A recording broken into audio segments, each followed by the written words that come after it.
Testing. All right. You can cut out that other. Hey, yo, aim. Yeah. Run it up, Blondo.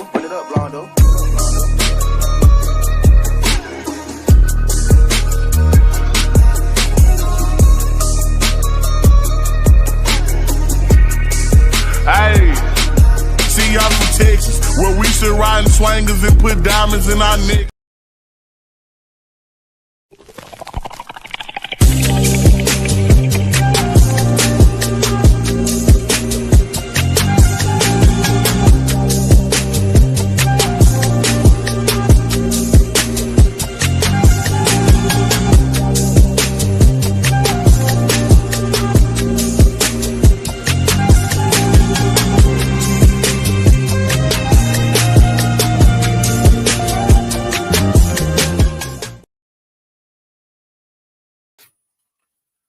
What's going on, everybody? How's everybody doing this evening? It's your boy Doc Holiday. We are back again with another HBCU tonight.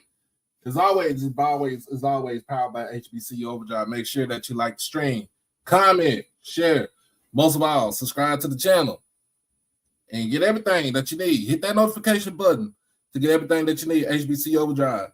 I am in the middle of trying to create some slides for today. So y'all have to bear with me. That's the reason why I was tardy coming in. But other than that, I hope everybody's had a good evening. Except for Eagles fans. Except for you Eagles fans, I hope y'all lose every other game next year. I hope y'all lose every game next year. But yeah, man, I just had to get that out there. I just had to get that out there because it was funny it's funny to me. But of course, wouldn't be remiss that this is the second show of the new year for this is the second episode of the new year for me. So pretty much we having fun out here. Of course, y'all already know I'm on the show with Troy and the fellas from Old Man Podcast, Gathering Old Man Podcast. So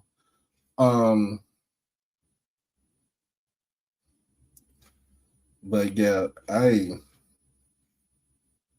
we gonna have to start doing some more stuff regularly.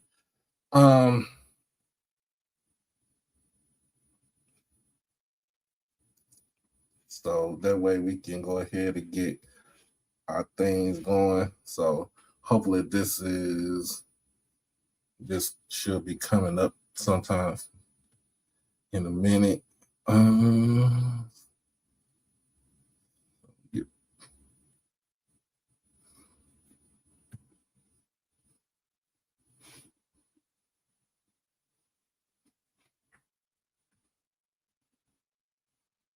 And also, if you are on Twitter, we do broadcast live on Twitter and on the YouTube. So if you are on the YouTube, we do have the horizontal view and the vertical view. So for all the folks on the vertical view, welcome. And all my folks, that watch it regularly, y'all already know how we do. So if you're on the Twitter, make sure that you hit that follow on Twitter and then hit that subscribe button on the YouTube side. Excuse me. So I have had I wouldn't say a somewhat busy weekend. I had a lazy weekend. I've had a lazy weekend, and I'm glad that I've had a lazy weekend. I don't know what else to I don't know what else to say or what to do because there we go. Because I wanted to have a lazy weekend for a while. But other than that, I've been working. Uh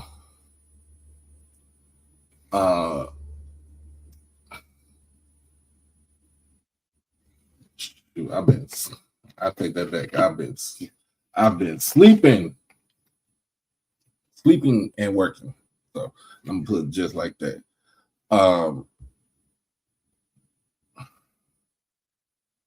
Let me see what I can do right here. I want to load up a video for the folks.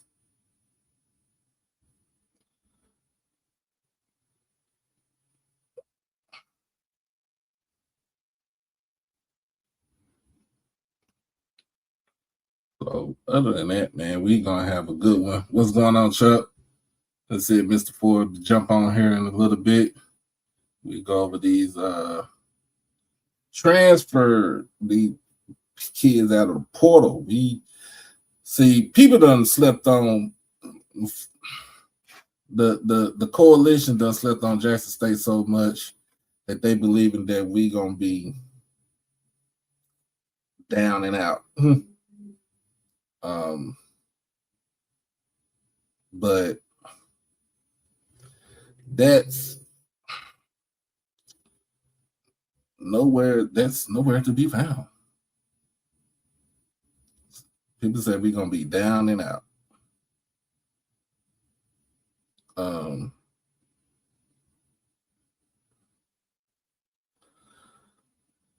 it's crazy to hear something like that.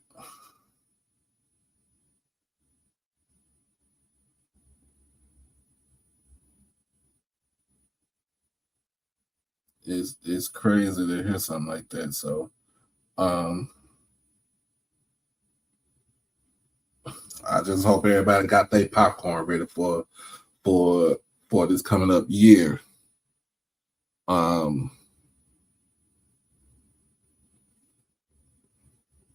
until then, before we get into all that, let's go ahead and hit the quick commercial break. We'll be right back in just a second.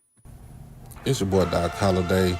Become a subscriber on HBCU Overdrive on YouTube, and you can follow me on all social media platforms at HBCU_Overdrive on Twitter and Instagram. You can catch me on TikTok at Holiday1925 and on Facebook under my real name, David E. Smith Douglas. Also, when you become an exclusive family member, you get all the membership perks. You get all the exclusive members only videos, early access to new videos, member shoutouts, and members only live chats. And also, you can get birthday shoutouts on here and win member when you become a subscriber. You can also hit the donation to the Cash App at HBCU Overdrive. You can hit the PayPal David Smith 1925, and you can hit the Zelle David E. Smith 30 at gmail.com. Remember, all proceeds go towards the channel, not the pocket. All right, we are back. Let me see. See if I can get Mr. Ford on here.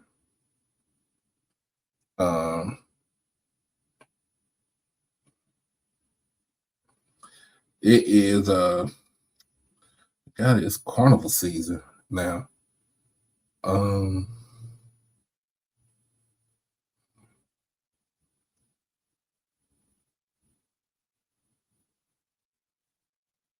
It's carnival season.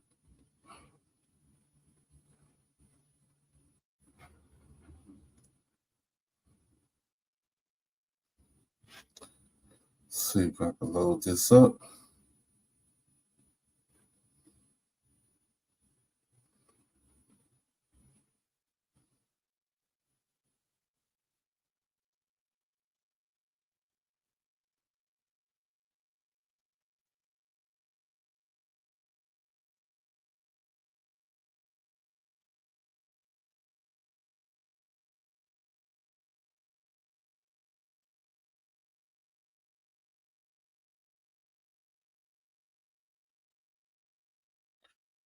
load this up. Now, this is something that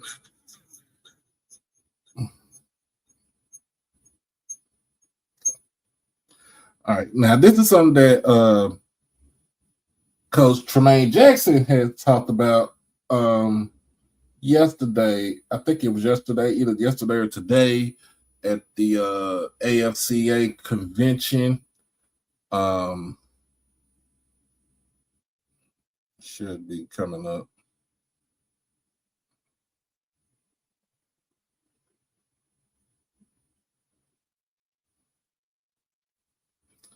Should be coming up, if I'm not mistaken.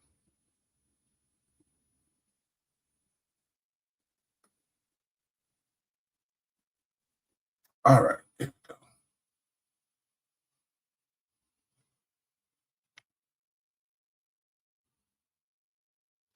So we talked about the transfer portal. We talked about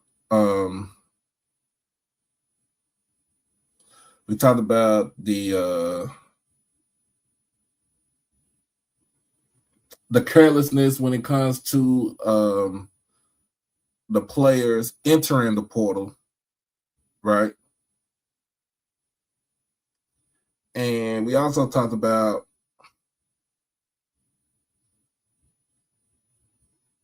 the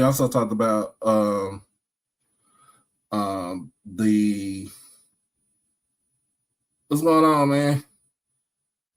We also talked about the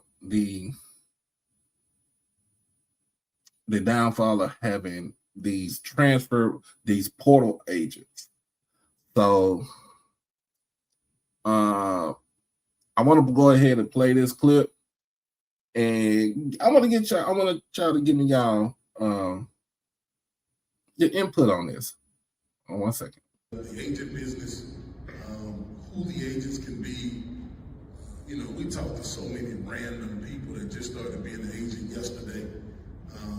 And maybe they're the uncle to the single mom, who is my worst nightmare in recruiting. An uncle to the single mom that thought he could play and didn't get a chance because he had to go to work is my worst nightmare. Because he's always talking about something that don't matter. But I think kids need to really rely on their high school coaches or their coaches where they are to try to help them instead of getting some random. Now, there's good agents out there. I can't take that, but I can't take that away from them. I think we need to have some type of regulation on that. And then I think we need to have a salary cap. So I like what Coach T. Jackson said. I like what he said. He said the worst thing to talk, the worst people to talk to are the uncles, the mother's brother, or the cousin, or maybe even the father, who gotta work that 9 to 5. Gotta work that 9 to 5. You might well come on, Troy. And trying to decide the future for their relative, for their loved one, when it should be between the coach, the player, and the immediate parent or parents. I don't believe in having agents, because just the simple fact that you don't know how much they charge you. Like,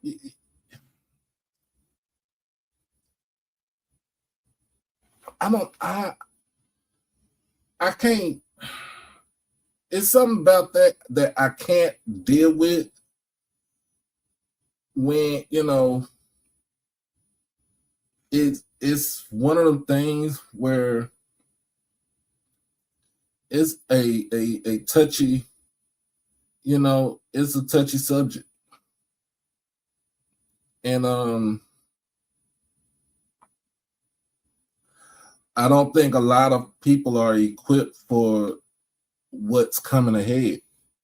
Hold on.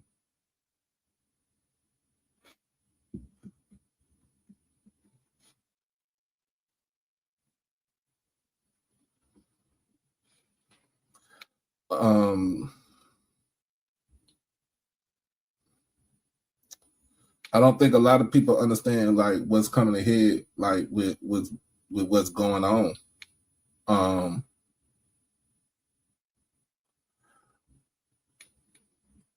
And I say that because this has, with all that's been going on, it's kind of crazy. There's no type of regulation for it. Hey, Mr. Tasha, what's going on?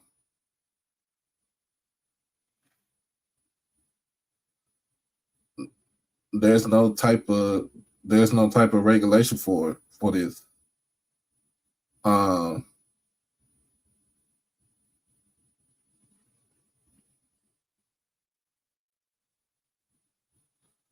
So I really don't know. I really don't know what to say,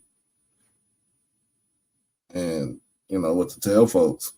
But all I have to say is, to me, on something like that, all I have to say is,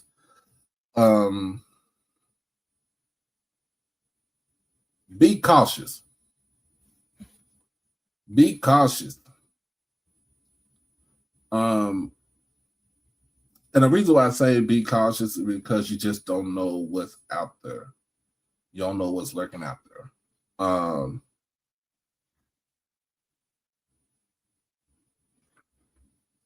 You don't know what the outcome could be when it's all said and done. But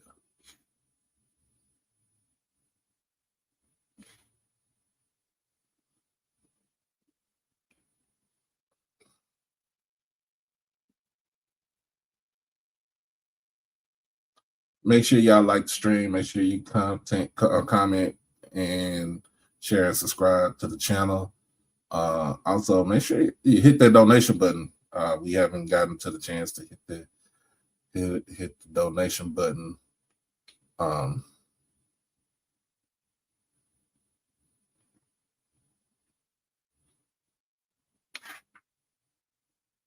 Yep, here you go.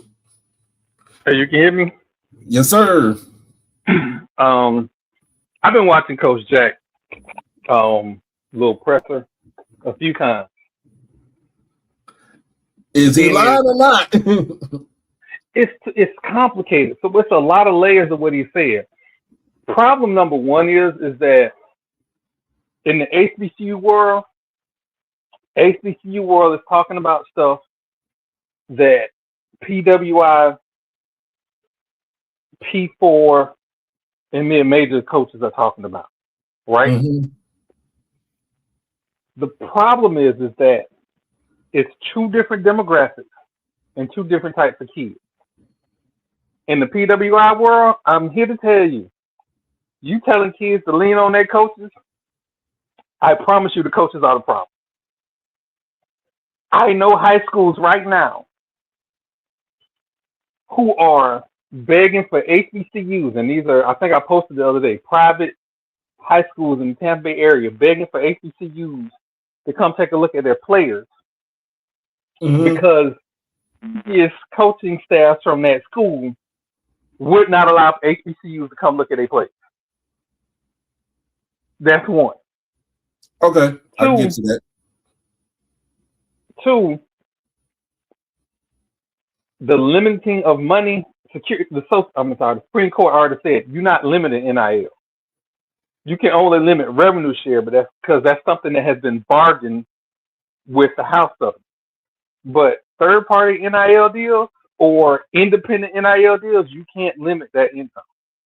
Right. So when everybody keeps talking about that salary cap, it's fictitious because all the athlete got to do is say, "You're not going to deny me money, sue," and they're gonna let it go through. Also, that Deloitte software, we talked about it in the beginning of the season because they had the whole IBIS thing up there. It still ain't working, but they're hollering about Texas Tech and all these other schools circumventing the cap. You're not approving deals. So of course they're circumventing the cap. But that's another story for another day. Specifically Yeah, for Coach Jackson, but I it agree is. with him. Yeah, I agree with him though. I don't want to deal with an agent. I don't want to deal with Uncle Pookie and Uncle Ray right now. I want to deal with the coach, the player, and the immediate parent. I don't want to deal with none of that stuff. I get that. I wouldn't necessarily say, and again, we talked about this before. Coach T Jack ain't dealing with that. He got a general manager that we looked up online. He has a general manager. That person deals with that. I think majority of schools have a general manager. They do have a general manager that goes out there and be like, "This is all I'm talking about." But and as some events play out, and we'll see it soon, agents should be replaced with attorneys because of what's being put not only in these NIL agreements, but just in these agreements to transfer. There are terms in NIL agreements. If you agree to $700 a month, and then in the contract they say at any point in time we cannot pay you, and you still bound by the terms of this contract, you need an attorney. Yeah. Yes, on that one. Keep going. So, right there. So I get what Coach T Jack is saying, but the problems that he's facing are not the same as what he's.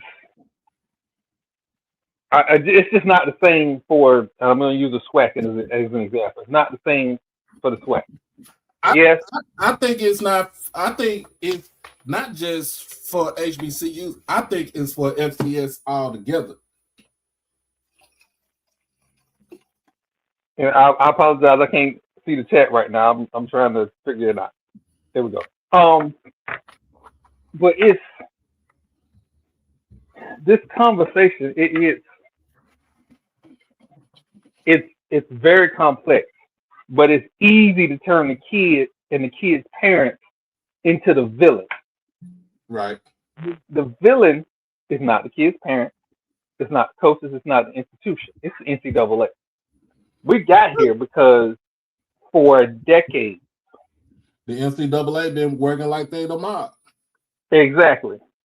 If it was not for Ed O'Bannon, there would be no NIL, no revenue share. I'm gonna give somebody some type of credit. I'm gonna give Tandia her credit. It's over on HBCU Nightly. She said this would not have been done if it wasn't for basketball. Like you said, because of Ed O'Bannon and some other players that decided, hey, my name, my image, not even my name, my number, my image should not be displayed on a video game, and I ain't getting compensated for it. You're not about to sell my jersey in the bookstore with my number on there, or even my name. Because remember, at one point in time, they had the names on there, and then the schools got real smart with it and decided we just need your number. We don't need your name on there. But at the end of the day, that's still my number. And I'm still not getting, I'm still not getting compensated for it. It is I make the joke all the time because I'm a Florida State alum. During football season, you'll run around and you'll see these people with these number 2 jerseys on all the time with a Nike symbol on. And it's funny because that number 2 never played with a Nike official jersey on. Never happened. What he had on Russell? What was it? Or anything? I think it was a Russell, but we didn't have a logo on the jersey. No, okay. So it was just Oh yes, it was just a regular plain jersey. Yep. So it's a complicated issue, and it gets bad when we point to the kids as bad guys. When they didn't create the system to start with, we're adjusting to a new system that still needs to be worked out. And everybody wants it to be perfect in 3 years when we spent 50 years effing it up. We can't do that. We got to understand where we are. Now, for the coaches, I get it. It's difficult to navigate, and you got to win to keep your job. Uh-oh. Let me go and put them back on here.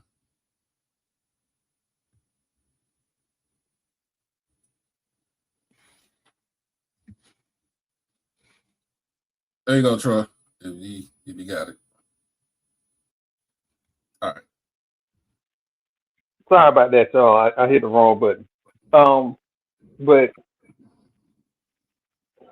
the same kids that we vilify are the same kids we ask them to come to our schools. And then the same kids we're asking to keep. But when those kids are asking for, I'm throwing a number out there. I know certain situations that are real numbers, but I'm just throwing a number out there. When kids are asking for $1,000 a month, that's $12,000 a year. I was making that as a regular part-time or as a regular full-time student with my full part-time job. Right. So for a kid that's for $12,000 a year to cover necessities, we can't vilify it. It makes no sense. But here's the thing when it comes down to it. We talk about when we're talking about the NIL, the transfer portal,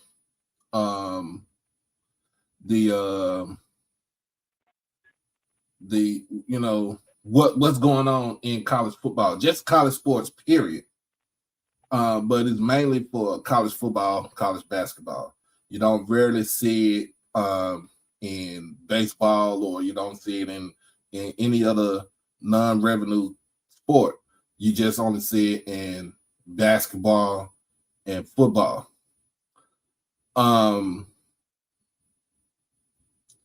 Where it's coming from, somebody I'm looking at the chat on HBCU Nightly. It said the transfer portal is causing the most harm. I don't think the portal is causing any type of harm. I think that the NCAA should have done their homework instead of trying to say, well, they don't need it at all. But you got kids out here, they can't even get a, you know what I'm saying, at the time when we were going to school, a $3 hamburger, right? Yeah. And then Lord forbid that we give this student $10 and then they blow the flag, they blow the whistle and say it was impermissible benefit. It is. It's always. I'm trying to keep people out of trouble. I saw. You love trouble on this show. Oh no! This because I want to get the individual in trouble because they got stuff. I saw a message that said in the groups that I be on message boards with that he wants to go back to being able to give players $10,000 in cash in their pockets rather than do these NIL deals. I would too. So they can get rid of the transfer portal. And I said that's cute. Anybody remember Chris Winkie? Yeah, I remember Chris Winkie. Old ass baseball player at the time he wanted to come back and play football. Mm-hmm. What people forget is that him and Charlie Ward was in the same freshman class. Right. He went to go play baseball because he wasn't gonna start. He wanted his money. He could have transferred to wherever he wanted to go. This would be a whole different discussion. A whole different discussion. You can but you can say things like, you can say that for the same person, same reason with Ricky Williams, when he came out, when he got to Texas, he didn't get no scholarship. You know what? He was playing minor league baseball. That's how he was paying for school. What's another person? Brandon Wheaton. Brandon Wheaton was the same way. He playing baseball for a minute and decided he gonna play football. Got to Oklahoma State. He balled out. But Winky didn't want to go play baseball. He was wanted forced to to play go. football. He wanted to play football, but he could not train. There was no transfer. There was absolutely no transfer back then. So, you heard me talk about Rock Preston. Rock Preston could have started anywhere in the nation. He was splitting carries and splitting carries with Ward Dunn as being generous. But he was splitting carries with Ward Dunn. So we talk about, and these are the extremes, right? Those are the guys that, like, off the top of your head, like, oh yeah, that guy can go play anywhere in FBS. What about the guys that can't go anywhere and play FBS, but can go to a Grambling, FAMU, or North Carolina A&T and play? They couldn't leave. They could not leave. The coach would have to sign off on them leaving. Yeah. And that's back when you could hoard talent. So it's not unless the player decided that he wanted to go JUCO, and then the coach had no authority to sign off on anything because the player he's going to go the JUCO route. And then after he leaves the JUCO route, I mean, he can play a year or two at JUCO and decide that he wants to go to Western Carolina or over to let's just say Texas Southern or Grambling or Southern. And you got 2 years, and you got 2 years left, or maybe 3 years. Cause maybe you'll just play 1 year. You just get all you need is give some game film to a coach. Say, hey, this is what I did when I was at this JUCO, and I got busy, and I was this, that, and the third, and I did go to class, and my grades are good. They're good and they're up there. Okay, guess what? Give them a scholarship.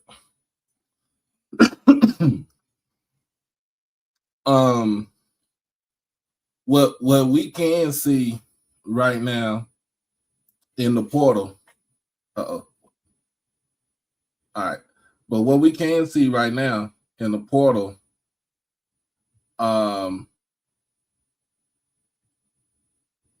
we got in the portal right now is that you got a lot of bounce back players. You got a lot of players that are bouncing back from Division I, FBS or P4 or G5. You got players that are coming up from Division II. You got some coming up from Division III. You got even some coming up from NAI. They decide they want to play for certain schools in the SWAC, in the MEAC. Hey, go ahead. Let's see what they got. You don't know what these players got until they step on the field.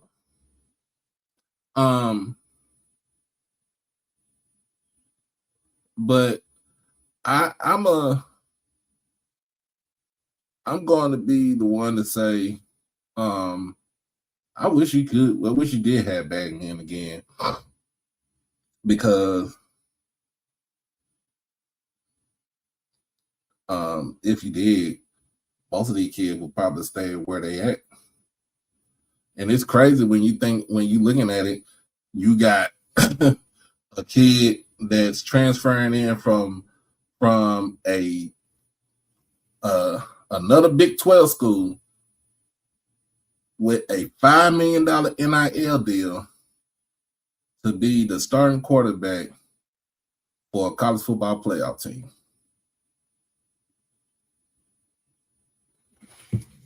That's saying a lot right there. That is saying a lot. I'll be right back. I'm gonna see if I can get Mr. Ford on here.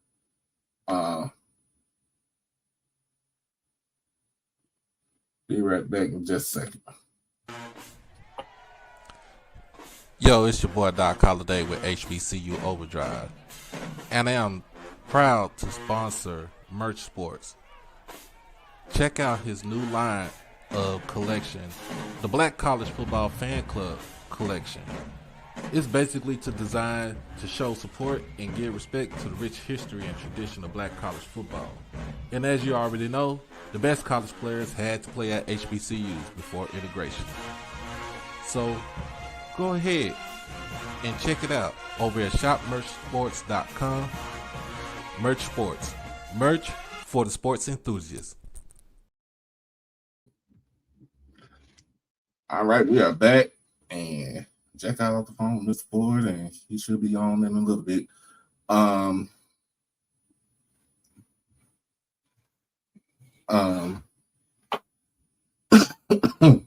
But let me go ahead and put this up here, and boom. Let's go ahead and put this up here. Yes.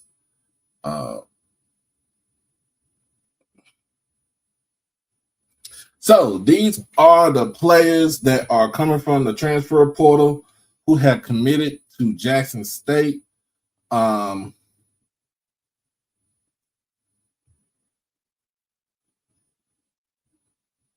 see.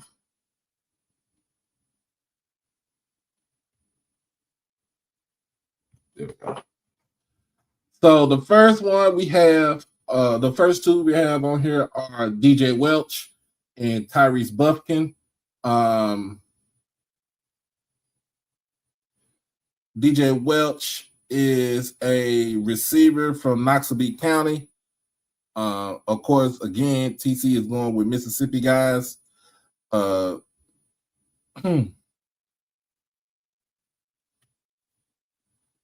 He's going with Mississippi guys. He's from Holmes Community College, went to Noxubee County High School.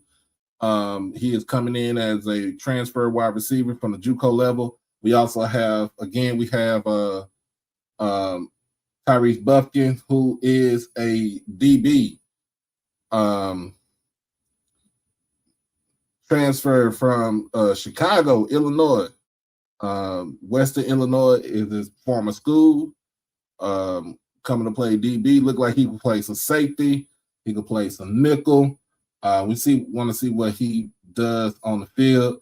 Looks like DJ Welch can actually play some slot receiver, inside, outside. maybe can be a return specialist also for Jackson State. Well, let's see what we got. What else we got right here? All right. Jackson State, TC decided to get more linemen, offensive linemen. Jaquan Bolden transfers in from Mississippi State, from SEC school. Don't know his measurables yet, but I'm gonna get on to that. Looks like he could play tackle, left or right, or he could play guard. We also have Keyshawn Hudson. Keyshawn Hudson, who is from University of Central Florida, Fort Lauderdale, South Florida kid right here coming in from the Big 12. Add on to the depth for the defensive line. Basically, what TC is looking at is offensive and defensive linemen, especially since we lost most of our defensive linemen to either the portal or to graduation. And then we have Ladarius Pryor, who is a running back from, looks like he's from Florida. He's from Orlando, Florida, so he is coming in as a commit. And we have Samson Israel, who is a DB, from Douglasville, Georgia, but he coming down the road, a little 3-hour drive down the road from Memphis. He was at University of Memphis, played on the Ryan Sybil Field. They get all the stats in. Once I started doing more research on all these guys and looking at their tape too. So we're gonna try to look at some tape also. Zay Lowry, defensive lineman from West Point, Mississippi. Hines Community College is the home. So he was over there with Chris Jones. He's over there with Chris Jones. Is cool as the head coach. And CJ Barney. And if I'm not mistaken, CJ Barney is the brother of Braxton Barney.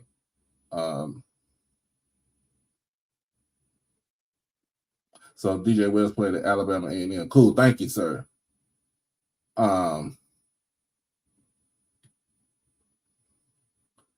So yeah, you're looking at it, and you want the Golden Triangle to be on lock because they do have athletes up there. CJ Barney from Madison, Mississippi, Madison Central.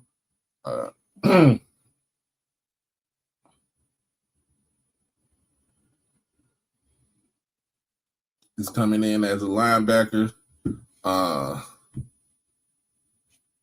Like his brother, who was a defensive end. I think he's in the portal. If I'm not mistaken, he's in the portal now. He might be coming back out of the portal. So that's another one we have that's coming in for the spring. Messiah Blair, defensive end from Eastern Michigan University, G5 program out of the MAC. So we have got some players out of Eastern Michigan, Bryson Moss, and Cam McCoy, who did come from Eastern Michigan. They were there not last season, 2 seasons ago. He's coming in should be coming off the edge. And he should fit. I think he should be able to fit the scheme that Coach Quinn really what he wants to run, as far as what he's looking for, as far as that stand up defensive end position, like Quincy Ivory played last season, like Philip Webb played the season before, to bring some sort of havoc off of the line. And we got Rob Addison Jr., who's from Bridgeton, New Jersey. If I'm not mistaken, I think he did come to Jackson State. He was here at Jackson State. If not, make sure you put in a comment in the chat, so that way I can be corrected.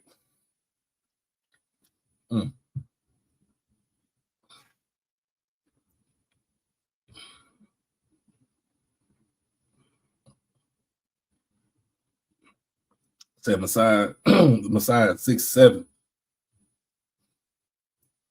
Oh yeah, he's standing up. I will not put his hand in the ground. I'm sorry. He is standing up.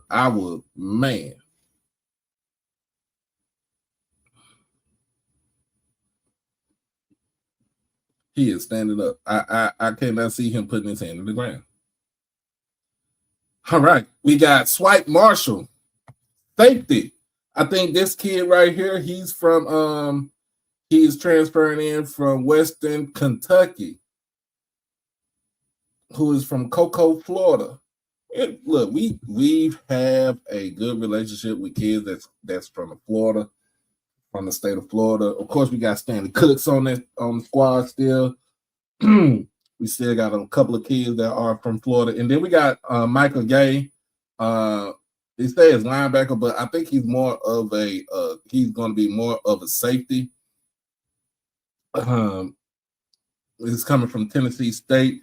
He has legit tape because he played most of the season last season. And I'm go ahead. How you doing, Mr. Ford? Hey, can you hear me? Yes, sir. Can hear you loud and clear. Okay, yeah. So we going over these recruits right now. Oh man, Yeah. y'all, that list Jackson got is impressive, man. That's impressive. I don't know. I just tell people I'm not worried about the team right now. I mean, Right. now only thing I worry about is quarterback. Okay. Who's gonna be the backup quarterback? That's it. Okay. And how many quarterbacks are we gonna carry on the roster? Okay. So let's see. We got let's see what else we got. Christian Aiken, who is from Patterson, New Jersey, Paulsboro, New Jersey, Virginia Union University linebacker. Yeah, I heard about that. Yeah. And then Tyler Arrington, running back, who is from East Central Community College, from Jackson, Mississippi. So still adding on to the running back room, because I know it's going to be he's going to have some kids leave up out of there. Tell him, hey. Hey, is the Davenport kid finished or he got another year? He's done. He done. Okay. Mm-hmm. Okay.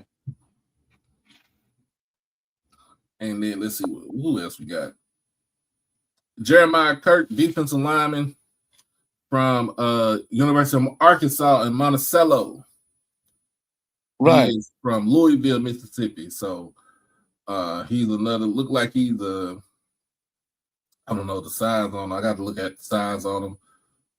But these guys, these two right here, I put Christian Aiken on there twice.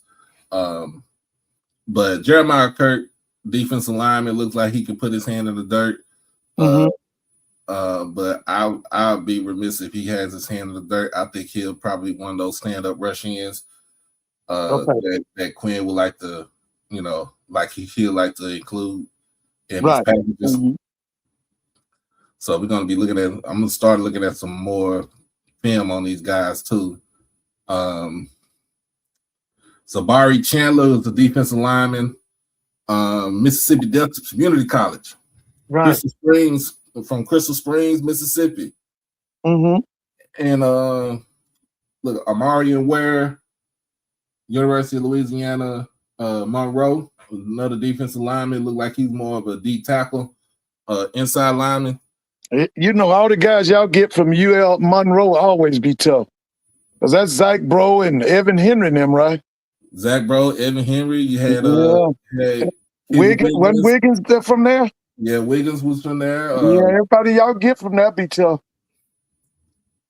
I think Jace Ward? Jace Ward was from there, if I'm not mistaken. I don't know. I gotta check and see. But I know he committed to Prairie View today. Okay, who was that? Jace Ward. Okay. And the last one is Melvin Collins, offensive lineman from Western Kentucky University. Look, the guy looks like a tackle, more like a guard. What's his size? I don't know his size yet. I was still looking. I'm still trying to get out everything. I've been asleep. Oh yeah. I don't have. I'm gonna look at actual game film. So give me time so I can go ahead and I'm gonna get all that squared away for everybody.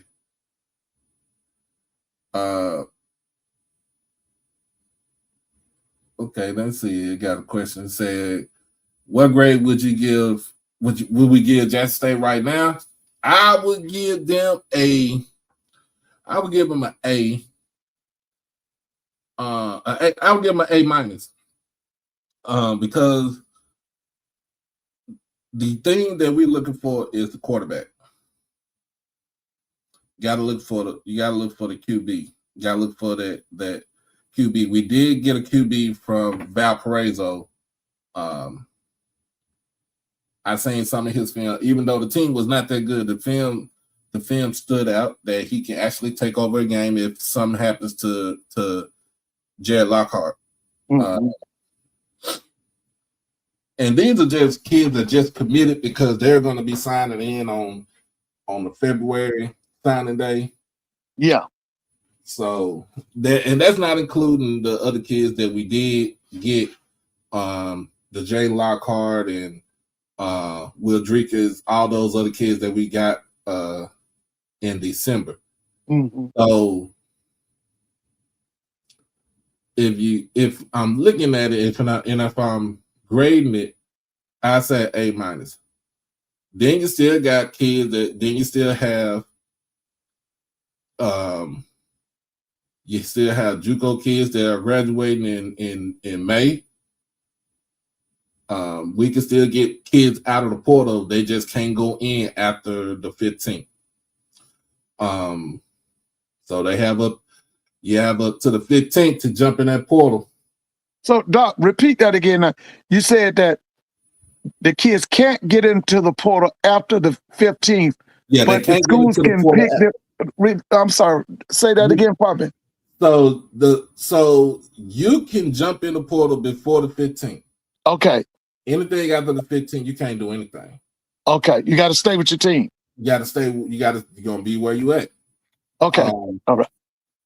But you can still get kids out of the portal. You can't jump in. Man, I so appreciate you because I was thinking, I needed some clarity on that, and you just gave it to me. Thank you so much. Because I was wondering about that. Yeah, it's been like that ever since the portal has become well known that you can jump whenever that portal closes up. That's the last time. If you don't jump in that portal, you just without a home. Right. So that's why I still believe that we gonna get some big time when that portal closes and they can't leave or what. I mean, they can't jump in anymore. We gonna get some more talent in the SWAC, man. We gonna get an upgrade in our talent. Right. Because this, like I said, I heard you say that A. Listen to me now. From what you just said, I'm giving them an A+. I'm giving them an A+. I think a lot of teams, if you look at it, what's going on, Chuck? So good evening to you all. A happy New Year to you. Hey, how's it going now? All right. So when is the last day to pull a player out of the portal? You can pull a player out of the portal at any time. You just can't jump. They can't jump into the portal after the 15th. Man, kid from UCF. It's a defensive. I think it's a defensive lineman. Hey, you know what, you all? It's a situation of it's kind of like I felt like the way this conversation is going. It's kind of like fired up, TP, fired up, woo! Talking about that transfer portal, TP. Man, that discussion is hot, man. I never thought it'd get like this, man. Transfer portal, NIL, man. It's been a heated discussion. Now, Coach Jackson, like I said, Coach Jackson did say something today at the AFCA convention. Oh, okay. Today, and I want to get your take on this, Mr. Ford. I'm about to play this video. Get your take on this. What Coach Tremaine Jackson said. I saw you put that up earlier. Who the agents can be. We talked to so many random people that just started being an agent yesterday. And maybe they're the uncle to the single mom, who is my worst nightmare in recruiting. An uncle to the single mom that thought he could play and didn't get a chance because he had to go to work is my worst nightmare. Because he's always talking about something that don't matter. But I think kids need to really rely on their high school coaches or their coaches where they are to try to help them instead of getting some random. Now, there's good agents out there. I can't take that, but I can't take that away from them. I think we need to have some type of regulation on that. And then I think we need to have a salary cap. So what you think, Mr. Ford? Now, I agree with him that, a lot of them agents do need to be certified, man. Just like in the NFL, they need to be certified. And, it needs to be a salary cap because this stuff is going to get out of hand, man. Now, that's not really a problem with FCS football. That salary cap really needs to be put in place in that FBS because man, they paying some of them kids nothing on the FBS. And then you got kids like this Chambliss at Ole Miss. They said that kid get Trinidad another Chambliss. year. That kid gonna get $5 or $6 million next year, man. Yeah, Trinidad Chambliss. Yeah, Trinidad Chambliss. So yeah, that salary cap thing is basically about the FBS. It's not about FCS. That's not a problem with us. But yeah, that FBS, yeah, they got a little problem with that money, man. Here's another thing. High school coach can be just like that uncle. No difference. Yeah, that's right. They can be. They can be. Because if you put them money, listen, I've worked with some coaches, man, who were unscrupulous, man. Whoever gave them the money, that's where they directed them kids to. They didn't care nothing about them kids. I've worked with some coaches like that. I imagine you have. Yeah. Yeah. So man, if you looking at it, like I was saying, you got Texas Tech. Oh man, got the QB from University of Cincinnati and giving him $5 million to be the starter. Oh yeah, $5 million to be a starter at Texas Tech. Yeah, you just said, gosh, he said it doesn't care. He said going to the home of Buddy Holly, Lubbock, Texas. He said he's kind of saying like you know, I know the coach's last name is McGuire, like the movie Jerry Maguire. Show me the money. That's what's happening now. Man, Coach McGuire ain't talking about show me the money. Coach McGuire going out there. I'm gonna tell you what Coach McGuire gonna do. Coach McGuire gonna be out there looking at film and looking at players and stuff. He's gonna try to get his team right. He's gonna get his team right. He's gonna try to get his team ready. Trinidad Chambliss didn't get he got denied. No, he didn't get this, but they did say that they are going to go the Diego Pavia way, because I think he did have a JUCO year before he went to Fair State. Yeah. Whoa! So he gonna get it. So if he'll be his 6th year. Right. Yes. But yeah, if he does get it, that means that means that $6 million. And don't forget, he gonna be the Heisman Trophy winner. If he gets that one more year, he gonna be the Heisman Trophy winner. Yeah, he done won it already. No, he didn't say single mothers was his worst nightmare. He said the uncles of single mothers are his worst nightmare. I heard him saying that. Yeah. He'd rather talk to the single mama about their kid instead of talking to Tom, Dick, and Harry, and not the actual person who gave birth to this kid right here. I'm just putting it out there. Just putting it out there. But when you see something like that, and it was another. I seen another video. I don't know if I could still. It was a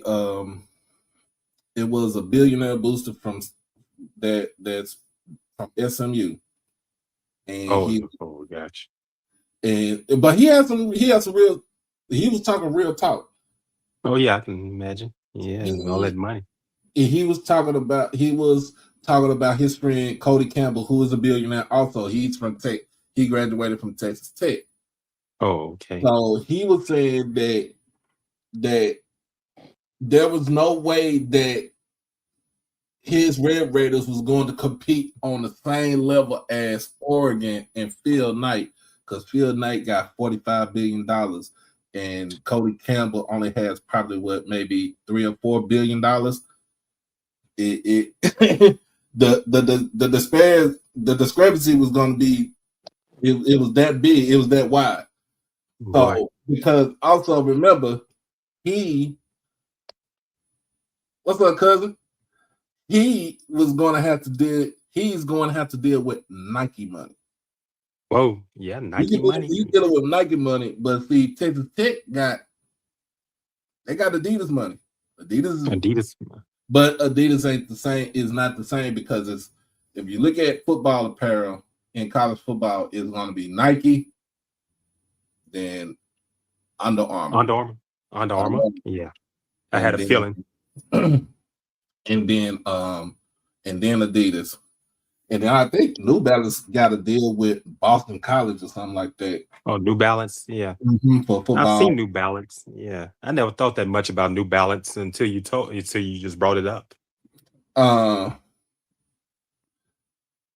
You know what? I don't know how much Mark Cuban gave to Indiana football. It was supposed to be a significant amount from what I heard. Because he is an alum.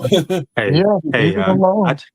I was just messing with there's a guy he does sports talk in the Raleigh Durham North Carolina area on sports talk radio in that area. This guy, I was messing with him. I said, hey, this guy's a member of Kappa Alpha Psi Fraternity Incorporated. And I told him, I said, I see your fraternity foundation is taking on the Nike Foundation, to my Indiana and Oregon. And he fell out laughing about that. He said a lot of been talking about that. Yeah, I said that's something you think about. Kappa started at Indiana, and he this guy loves Alabama. He said now Alabama's not there anymore. He said I just said look like he said look like he had to might pull for the foundation. Jency Riley was granted a 6-year eligibility. Medical red shirt. Yeah, medical red shirt also. Both teams are sponsored by Adidas. Okay. Is Indiana sponsored by Adidas? Oh, wow, okay. I don't think Indiana. Indiana's I think that's a Nike school. That's a Nike, if I stand correctly. I think it's a Nike school. But but I'm gonna be honest with you, that game on the game that we saw I know on Friday. What is Miami? On Friday was a demolition. Miami is Adidas. Yeah, Miami's Adidas. Okay. What do you think about that game, Mr. Ford? Oregon. Well, I mean, a lot of people are saying is Indiana just this year are they a blip on the radar? And I keep telling people, this guy Signetti has won everywhere he's been. And he has hit 0 5-stars. Yeah, I think this is a rising of a new power. I don't think that this is no blip. This guy's really outstanding head coach. So as long as he's in Indiana, I think they're gonna be a perennial powerhouse, man. Now, I mean, granted, we know them for Bobby Knight and basketball and all of that. But Signetti, I think, is one of the top coaches now, man. He might be top 10 or top 5. Yeah.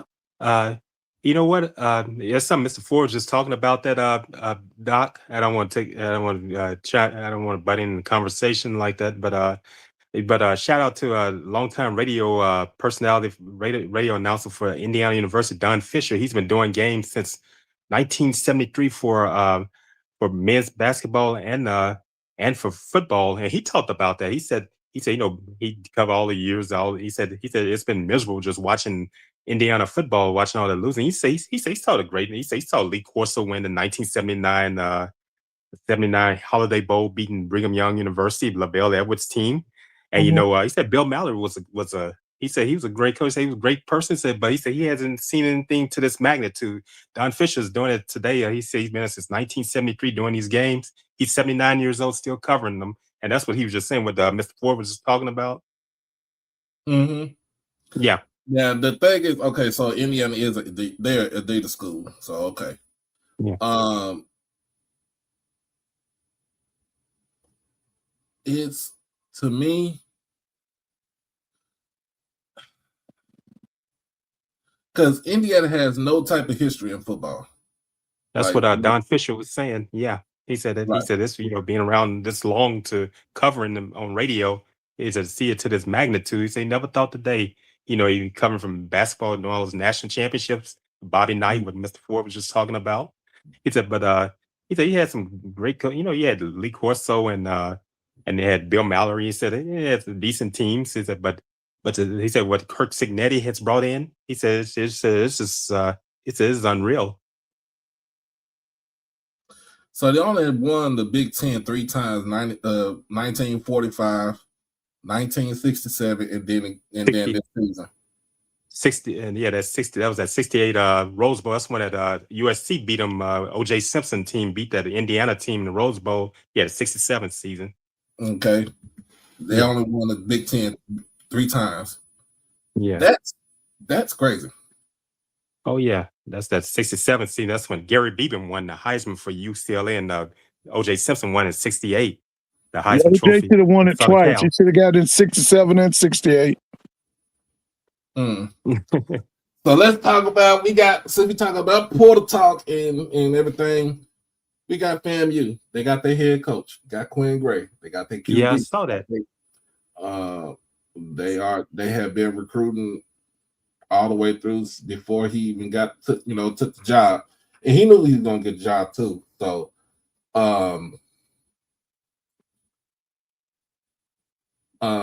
what are your thoughts about that, Mr. Ford, as far as with Quinn Gray being the head coach, what you think is gonna happen with FAMU football this season and where you think they can go from here? Well, he's coming in with a vision. You heard what he said. He wants a new field house. He wants lights on the practice field. He knows that he got to repair some lines of communications that was disrupted under Coach Cozy. He got to repair that stuff. He got to win back the student body. He knows it. It's some damage been done now. Even though Willie been gone 2 years, some damage was done. And he knows he got to win the students back. He got to win the alums back. Now, a lot of the alums are back on board because of the fact that he is an alum of FAMU and that he was a big time player at FAM. I remember Quinn Gray. Yeah. So the main thing now is organizing that coaching staff and then bringing them players. And now Mr. Mona reported last night he did get a real fast wide receiver from the Florida Gators in the transfer portal. So he's got some things he's got to do, man. Like I said, some things were ruptured under Cozy that got to be repaired. So they said Coach Gray got some good coaches. Yeah. Suppose we got a good staff. Got Clinton Portis to come from Delaware State. Yeah. Oh, Clinton Portis is he's at FAMU. I knew he was at Delaware State. Okay, all right. And Ryan Lewis is there, right? Yeah, Ryan Lewis is there. Oh, Ryan Lewis, okay. Okay, hey, he's putting a great staff together. You heard of this guy, Kenwick Thompson? Okay, you got a biography on him?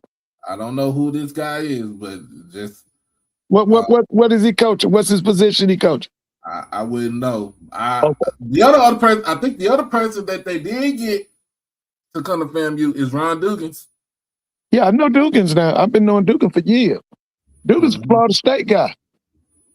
Okay. I kind of thought Dugans had head coaching potential himself. They said Billy Rowland's back there again. Oh, that's big Billy time. I know Billy. Yeah, I know Billy. He's still there. Okay, I was wondering about that. I'm trying to think. We're around the same age. I might be a little bit older than Billy. Yeah, I remember Billy. Great Miami. Yeah, Miami Northwestern and all those schools in Miami. Yeah. Oh, that's a great move to have Billy there. So Kenwick Thompson was the former Alabama State defensive line coach or defensive back coach, and he was at UAB. So him and Ryan Lewis was at UAB together. Oh, they were at UAB together? Okay. Ryan Lewis, we know what he did at Alabama State defense. Right. Yeah. Oh, yes. Right. Just going into it, like,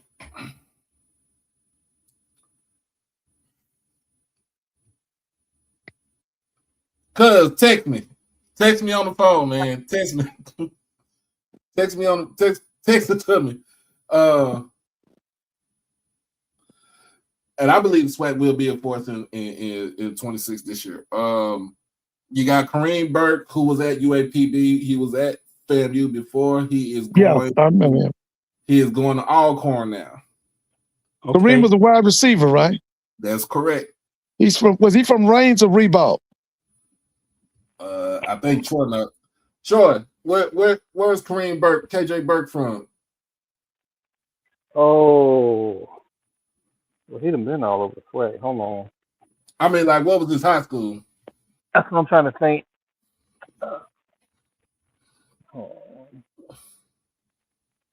Reigns, that's a huge that was a heavy FAMU recruiting ground It said, in think it was, Jacksonville, Florida. think said Reigns. I think he Yeah, said, Willie brought him there, didn't he? Didn't he yeah, come? Yeah. He came down to Willie.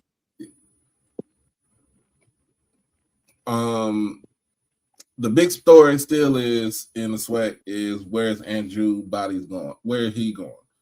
You got still got what's today? You got 4 days left in this portal. Today is January 11th. January 15th, the last day. I figured I thought he was gonna go, somewhere like Memphis, but they ended up getting Marcus Stokes from West Florida. Right. Yeah. Okay. Me and Troy, we talked about this all the time. I think his best bet is to come back here to Texas and go somewhere like Texas, like UTSA or Roadrunners. North Texas. My brother graduated from North Texas. My older brother.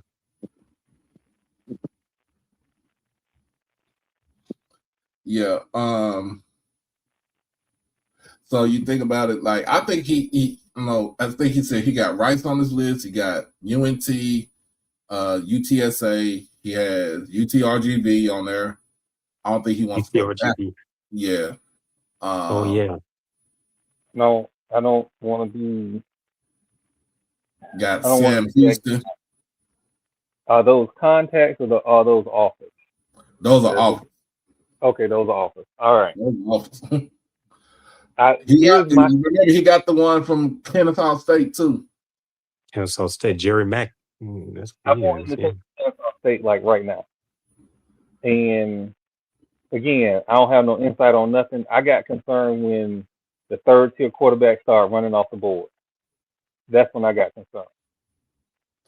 It wasn't the top tier quarterbacks. Wasn't worried about that. Second tier quarterback. When that kid from West Florida went before he did, I got concerned. Mr. Ford, what do you think? What do you think if he goes to Kennesaw State? Would you be at every game? Yeah. I try to see him. I know Jerry. I met Jerry when he was at Central. Yeah, I would support them. Yeah. I met Jerry and TC up at in Durham. My sister was working at the school at the time, and she was very high on both of them, especially Jerry. And she told me when, because see, they interviewed Jerry and they interviewed Cornell Maynard. And my sister, she said from the interview, she thought that Jerry did the best job. She said he was highly organized. Yeah. So, yeah, I would definitely be out there. Well, he's looking for a quarterback too, so he needs somebody with experience. Especially since he did take his team. They did win the conference. He did take his team to a bowl game, but they got demolished in that bowl game. They did. Oh man, Western Michigan. Yeah, they did. Grain of salt. That's year under him. He'll get it better. Yeah. All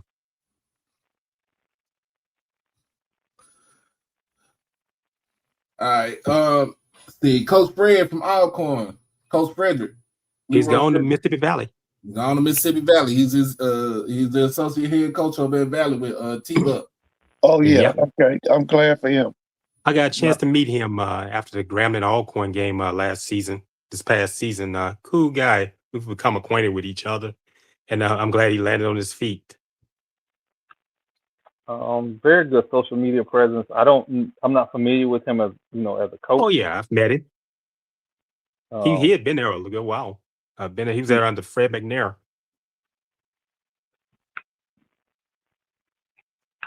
Oh yeah, he's over at Valley.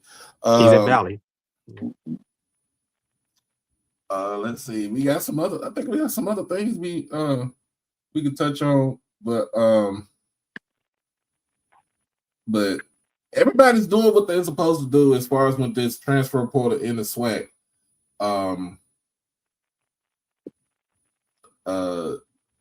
I know Southern was they had a buzz with a QB from University of Houston that he. Oh, I was hoping they got it. Oh, I was hoping they got that guy. And then he pivoted and said, "I'm going to New Orleans." Tulane. Oh, where did he go? He's Oh, he going went to to Tulane. Right? Tulane. He's going to Tulane. Oh, So. yeah. I was hoping they got that guy, man. Tulane made a heavy push for him late. Yeah, they Tulane UI. I'm about to say UIL NIL fund. Their funding is. You thinking about Texas? I'm thinking about realignment this. I think it's UIL this month. That's the Texas High School Association. UIL. Mm-hmm. I'm thinking about realignment. Now, he left because he left University of Houston because they signed Keon Henderson, the number one quarterback that was in the class this year. So they signed him early, so he's on campus now. Yeah. The number one recruit in the class of 2027, John Meredith III, is transferring from Euless Trinity over to North Crowley. Euless Trinity, that's the school that had all those a lot of Pacific Islanders on the team. I know they're working for the airline, for American Airlines. They had a lot of a huge community of them. They still do. They still do. Okay, I hadn't heard from Euless Trinity in a good while. He was a former receiver. He turned in. He switched positions, and he's the number one rated cornerback. So he's transferring. He's transferring high schools. A guy that my sister, well, I actually went to middle school with him. Kyle Ward. He was the defensive coordinator at South Oak Cliff. Now he's going to be the safeties coach over at SMU under Rhett Lashby. Ooh. Oh, he's gonna be on Rhett on TV yesterday. He was at the was it the North Carolina game? He was at the Duke game. Yeah, they played Duke. Yeah, I saw him on television. Mm-hmm. Yeah, they did play Duke. SMU and Duke played in basketball, men's basketball. Yeah. Oh yeah. So yeah, he's going over there as a safeties coach. I just need him to get his brother along. His brother is BJ Ward. Used to play safety at Florida State. You know him, Troy. Mm-hmm. Straight out of Dallas. And that other brother is the head football coach of Cedar Hill. I don't know if he's still gonna be there or not, but from what I heard, it's kind of iffy. But there's Doc, fruit from what happened to that quarterback about a couple of years ago? He was supposed to go to Jackson State. He came out of Texas, but then he went to a school in Texas. You remember who I'm talking about? PJ Hatter. Yeah, what happened with him? I don't know. It said like he got lost in the sauce and he got to Texas State. Okay, how about the kid that left Auburn? He was from Texas, left Auburn and went to Alabama State. Demetrius Davis. Right. What happened to him? Haven't heard anything from him either. I think he's back in Houston. So he didn't play any more football? I don't think he played any more football. Okay. All right. Unless he's playing indoor. Right, because was his high school North Shore? Mm-hmm. Yeah, that's the kid. Yeah. North Shore just won a state championship. That's the team that beat Duncanville. No, they didn't win state this year. They lost in the semis. Lost semi. Okay, it's another. Okay. They lost to who did Duncan? Well, Duncanville did just play. I'm my bad. PJ Hatter is at Georgia State. No, my bad. They did win a championship game. My bad. Yeah, they beat Duncanville. PJ Hatter is at Georgia State? Said Georgia State. Whoa. Okay. Georgia State. Okay. Yeah, he just got rid of Hugh Jackson and got rid of Travis Pearson. He's brought in a new coordinator, offensive and defensive. Yeah, he got rid of Hugh Jackson. Okay. What's up, Troy? What's up with USF? They're not serious about football, but they got Brian Hartline. And he's a good coach, but he is finding out that the Central Florida area, you have to beat the Gators, then you have to beat USF, Florida State, FAMU. Like, it's hard recruiting here, and he is finding that out the hard way. And then all of this hype about Derek Brooks being in that athletic department is not going. Wait. Time So out. Derek Brooks played at Florida State. Yeah, linebacker, Hall of Famer. Yep. He Your is class, he your classmate? Derek Brooks was 2 years before me. Okay. Yeah, Derek Brooks. But Yeah, I remember Derek Brooks. Yeah, Pro Football Hall of Famer. Me Yeah. that he's over at South Florida. Florida State. He is in the at South athletic department. in And the Florida athletic State couldn't get him over there.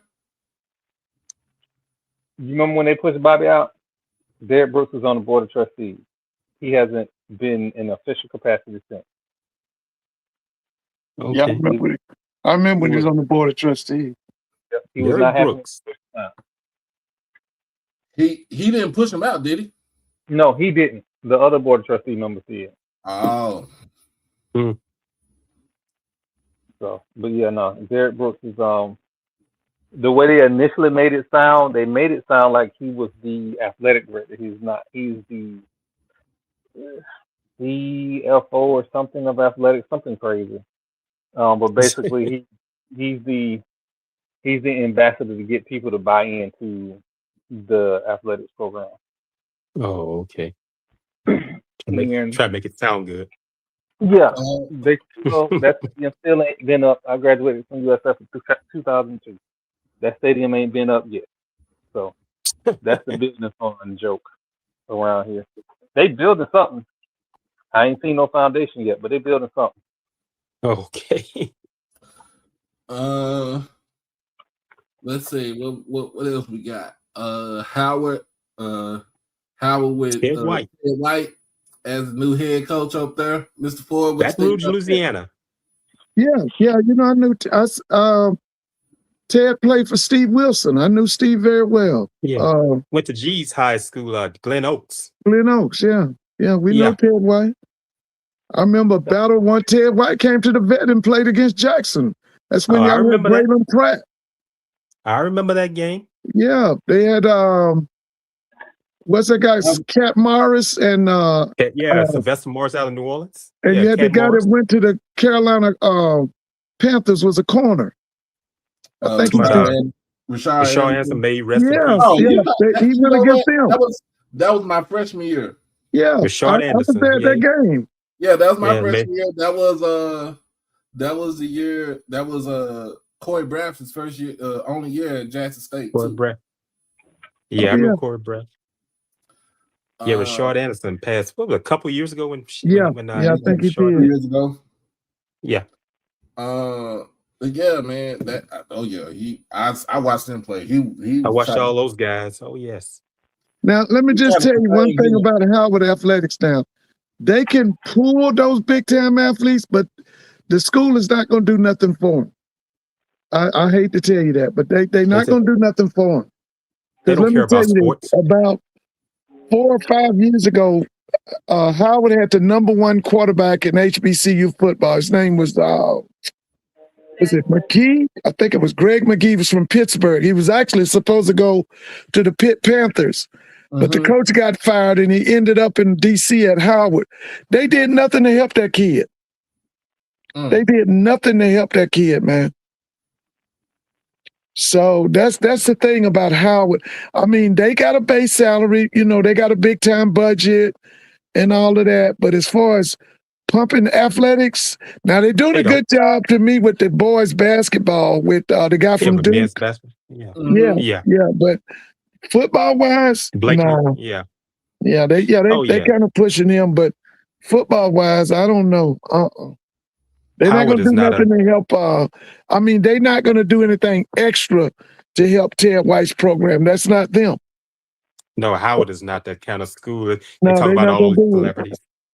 the talk about how it would be about all these celebrities that went to school there, and one of them just passed recently.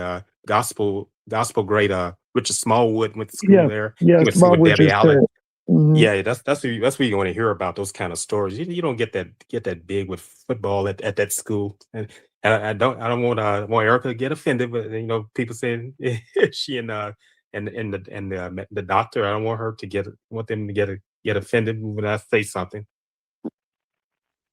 I looked at it. They got to replace a lot. What's that, Kanisha? Yeah, I don't. But he can. I mean, you in DC, you can draw. That's a name known. Howard University is a name known all over the globe.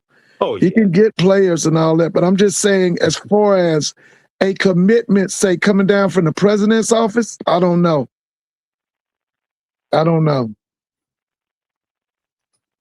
Well, they're gonna have to do something because they made their alumni base made a very loud rumble about their displeasure with the previous head coach. Oh yeah. And I think Erica Oh yeah. He's going to Auburn. higher. So they have done what a lot of schools do. They have gone back into their wishful thinking well and got their coach. Now they got to support them. So Yeah, they're gonna have to. if they don't support this current coach, they're not serious about football. No, I agree with you, man. I haven't watched it, but I would think the moment they hired this guy, they would have. And again, I don't see all the Howard stuff.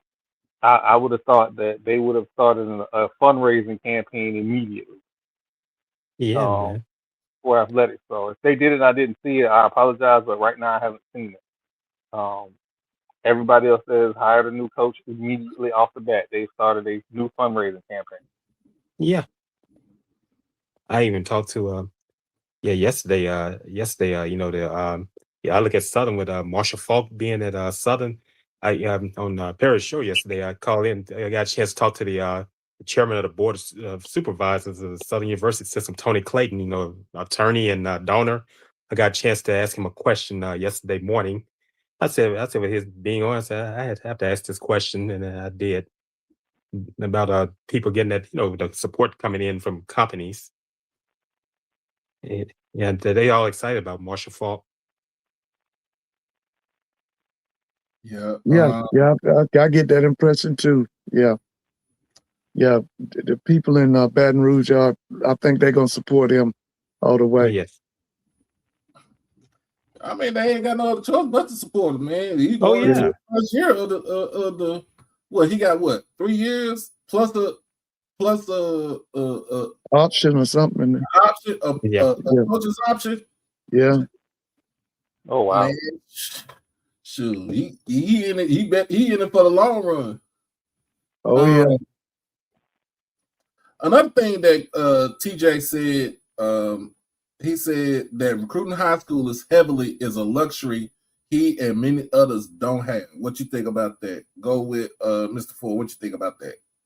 Well, when it comes to recruiting, I don't agree with Deion Sanders on many things, but one of the things he said was he believed in the 40-40-20, 40% transfer portal, 40% junior college, and 20% high school. I totally agree with that in this day and time because these people are so impatient now.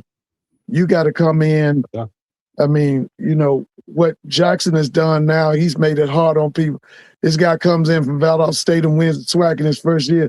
You got other people want these coaches to do that. They want them to win the first year. So after about the second year, especially if you don't have a winning record, they're ready for you to go. So that's why I agree with Deion Sanders. It's about 40-40-20. 40 transfer, 40 JUCO. 40% of transfer portal, 40% junior college, 20% high school. Okay. Go ahead, Chuck.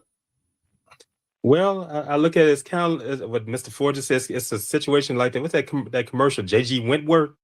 Mm-hmm. He said want the money now, and this is the landscape we're in. My father and I had a discussion about. That's what we were talking about. That when we usually watch these ball games on television, watching those college games, and we sit there and talk, and that's where our discussion would be about that. I told him, I said this landscape has changed. I said, but you remember the stuff that my folks went to Graham, and I said what Eddie Robinson used to do.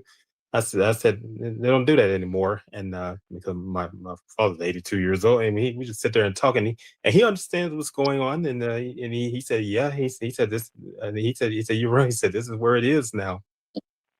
Okay. All right, Troy, go ahead. Oh, you know me because of the Tallahassee thing on both sides of Game Street. Like Yeah. we had on one side of Game Street, we had a coach that had 2 losing seasons. We got the transfer portal. He had 2 winning seasons, and then he couldn't keep the players. And now we can't, for some reason, get rid of that stupid coach. On the other side of the game, you had a coach who sort of took over a national championship program, but in the process lost a lot of kids in the portal and didn't replace them. So I kind of agree with Coach, but my agreement is a little different. It is retention more than anything else. And winning programs retain players. Up until recently, Jackson pretty much, I don't know the whole number again because it's still early. But last year, Jackson retained a lot of their players. And retention is going to be key for any coach.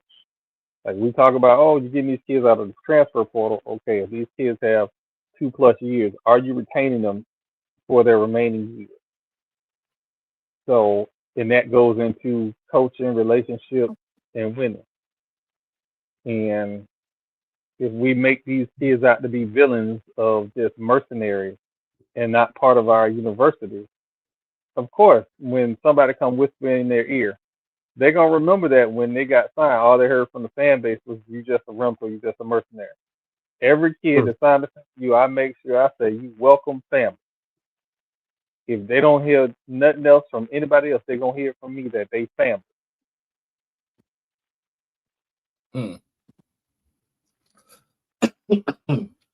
Another school that we haven't heard anything from is over in the MEAC. We haven't heard too much anything from Delaware State other than Clinton Porter's heading over to FAMU. Marquise Gillis leaving Dell State to go to Arizona State because he said he got to feed his family. You don't hear too much over there. You don't hear nothing at all from that school in Durham. Well, didn't they hire Chris Barnett as the offense coordinator? Yeah, because Matt Leone is going to Tennessee State. Oh, Matt Leone is at Tennessee State? Yeah. Hold on now. I did not know that. Oh yeah. Oh wow. But now what's the name does a really good job with the transfer portal. Trey Oliver. He does a really good job with it. He's really successful with that portal. He brings in quality players, and usually when he brings in a portal player, they start. And they stay. Yeah. Oh yeah, they do stay. And we got HBCU national champs in South Carolina State. You don't hear nothing. You know he bringing in some big timers. Oh, Chinnis Berry. Oh man. You know he bringing in some big time boys. He do all that preach. He preached to you, and Oh yeah, but listen. He has a philosophy when it comes to getting them players. Yeah. I remember last year they was so burnt up about how that Spencer kid and that other big wide receiver y'all got, Fertillion. What was his name? Jonas Fertillion. Yeah, they burned them. They burned South Carolina State in that Celebration Bowl. Oh, and so man, one of the emphasis was to go get big DBs, and that's what they did. They went and got bigger DBs. He learned, he stocks his team according to what they need. Basketball. I was going real quick, Doc. Yeah, they might a tech transfer. If it happens, I'll let you know. But they might be getting it first. In women's basketball in SWAC, FAMU knocks off first place Southern. Oh yeah, that was a biggie. Yeah, that was a biggie. tell lies. I'm ready to tell lies. Let's go. Yeah, You that? I bet you Richard was that Gordon. game. Listen, I'm not gonna sit here and act like wasn't concerned that Gordon was not on the hot seat, especially after that Bethune loss, because I was Oh, I watched it again. that game was 7.5 seconds of a lead Yeah, just evaporated. Lawson with seconds And to left. run Yeah, off two straight victories. Yeah, Coach Gordon, she get to talk her stuff. The kids are believing, and you can see them like in the Southern game. You saw them believing, and that's to something beat that I did Southern. not Yeah, expect out of them. I did not to see. And remember, we got a 5 foot point guard, pure hmm. point. I Okay. kept saying in the season, I'm like, man, she's too small. I ain't saying that no more. I They am not. they beat Southern. They came ready for Yep. Let me see. Let me go in here and look at my ESPN notes. Yes, FAMU men did beat Southern yesterday also. So him. Yeah, I watched that one as well. That um that's not gonna be the tail of the tape game. The tail of the tape game is gonna be tomorrow night. That's They when playing we gonna. Grambling. That's when we gonna know. I watched Grambling Bethune Cookman yesterday. how was that game yesterday?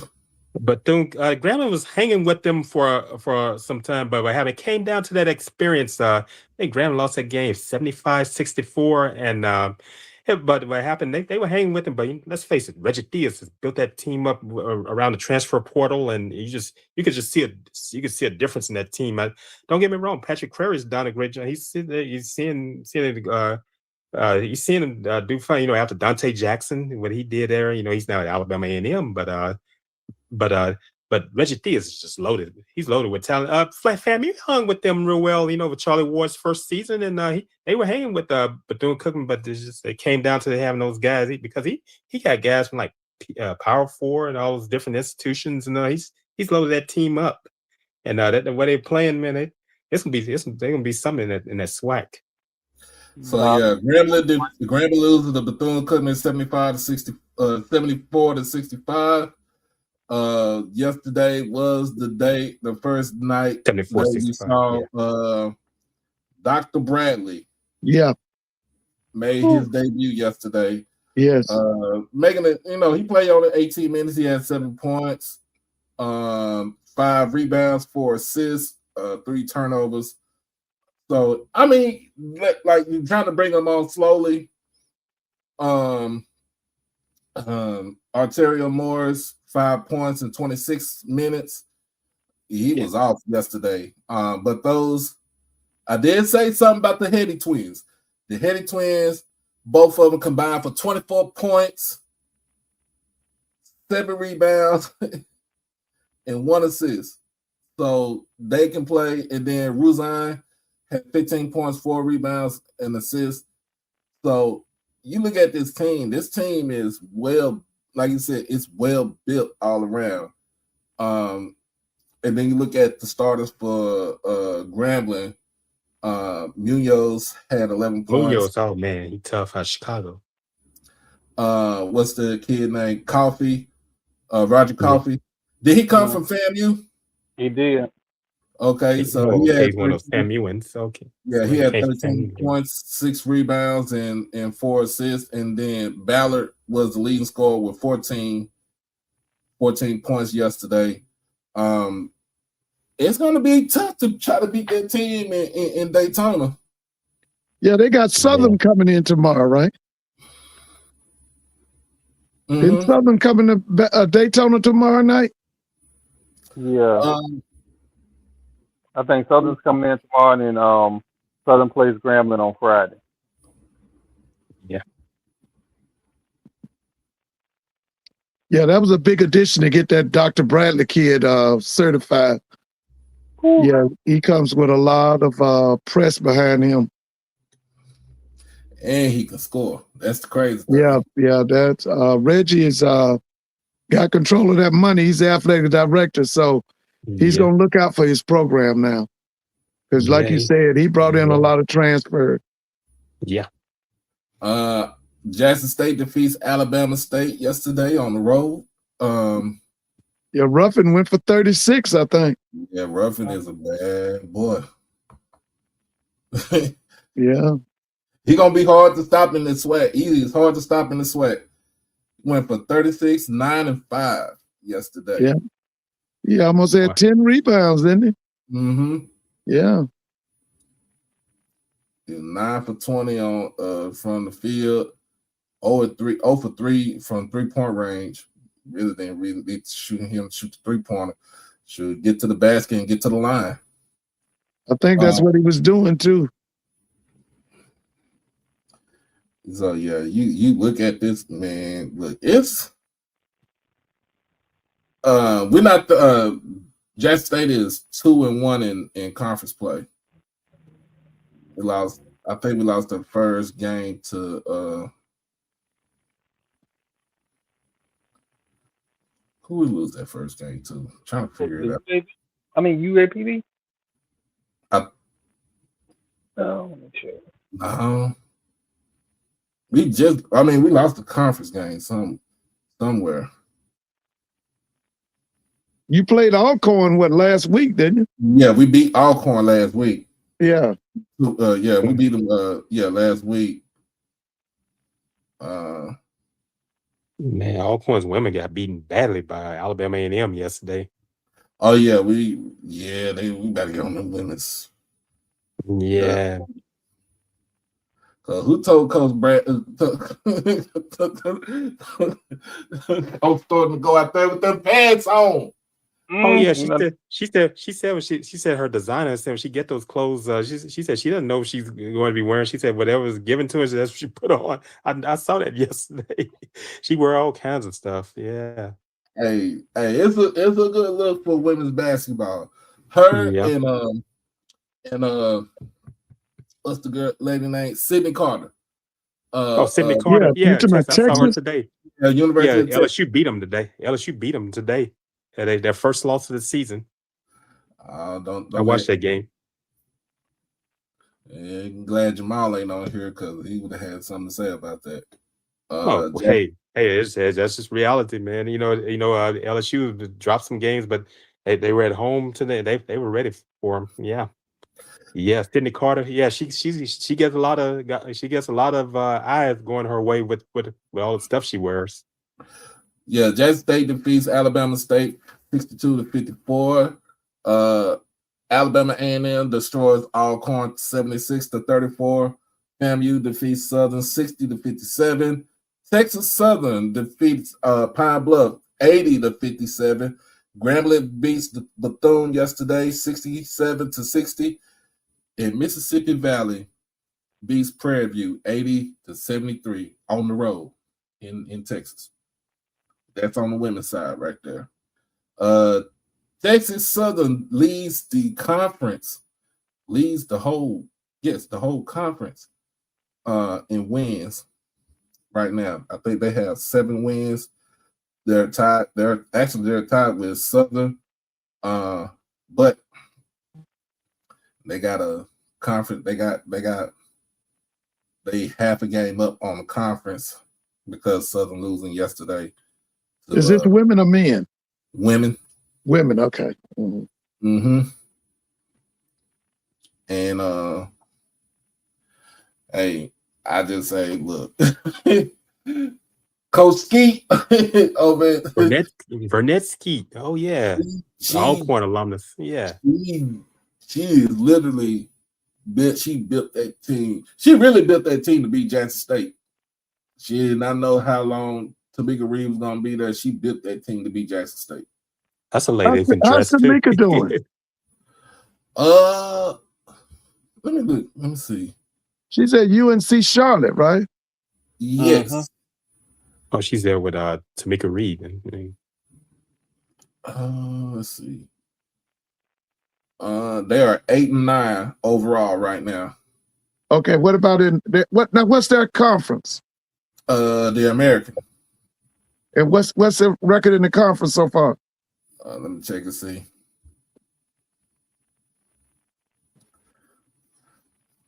So she got to play Tulane and all them people, right? Mm-hmm. Memphis State.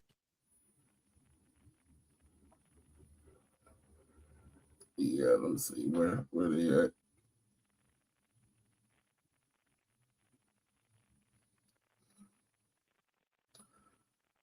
Okay, you want to put? They are 2-2 in conference. Oh, okay. 2-2. Appreciate Yep. it, man. Yep. My that is slow. Yeah, but they're only 1.5 games back. Who leads the conference though? Right? Rice. Yep. Rice. Oh wow. Oh, okay. Rice. I would never figure Rice to lead the conference in anything. Yeah, a school like that, high academic school, you never Mm-hmm. think about them. Well, they 13-3. Rice is 13-3. Yeah, Like you never think about I would never think about Rice leading the conference in anything. I never, unless it was football, and that was a rarity too in football. Yeah. Back in the old Southwest Conference. Right. Yeah, old Southwest Conference. Yeah. That's Tommy Kramer's school. Tommy Kramer. Oh, yes. Yeah, played with the Vikings. Yeah, Tommy Kramer. Yeah, quarterback. Yeah. Bert Emanuel. Yeah, I remember Bert. Bert Emanuel. What's the other kid? What's the running? Greg Cobbs. Greg Cobb. Yeah. But Bert Emanuel, his son actually played at Rice too. So. Oh yeah. You know, that's where Everett Todd went to school. He played football at that's Rice. right. That's right. Whose staff is he on now? Is he on anybody's staff? That's a great question. After Southern, I don't know where he is now. I don't know where he's going to go. He was a quality DC now. He could do some things. Yeah, I don't know where Coach Todd is going. He will land somebody's staff. Somebody's gonna pick him up. Yeah, I don't know if he was good. He went to the Celebration Bowl twice. Oh yeah. Yeah, I got to know him while he was in the area at Grambling. He was at ULM before. He was at ULM before Grambling. ULM, yeah.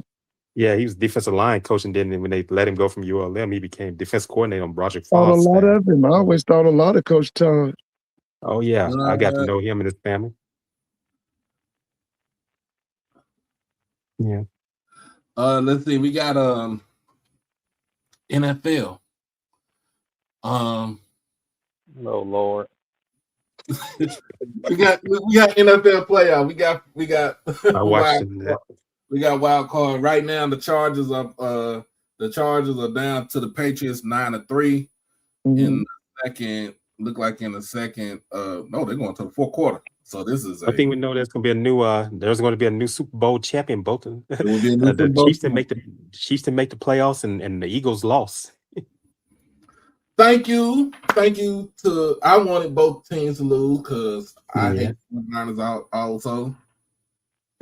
How you gonna win if you're wide receiver and your head coach is getting into it on the sideline for the third time? Oh yeah, I saw that. That's Sirianni and AJ Brown. Brown might need to go somewhere else.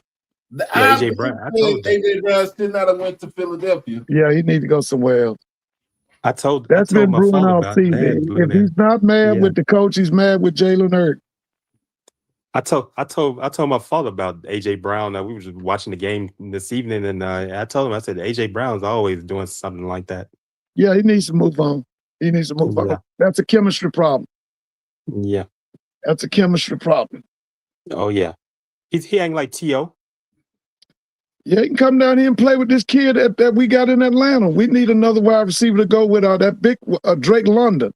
With Drake London? Yeah, we need a compliment to Drake London. 49ers gonna be without Kittle. George Kittle. He tore Kittle went down. George Kittle went down. I saw that. Yeah, they said he got a torn Achilles, I think. Yeah, he's out. He's out till maybe until next year. Yeah, no better way. Yeah, I saw they put him on the card. I said, "Oh, this is serious." Let's see. You have yesterday had the Panthers. Panthers gave that game one. The Panthers and the Rams to go wire to wire. Go down to the wire. And I'm gonna be honest with you, I like Bryce Young. Oh, I Bryce like Young. Bryce Oh, yeah, Young. that young man is tough. I think they need to put more around him. Yeah, he didn't.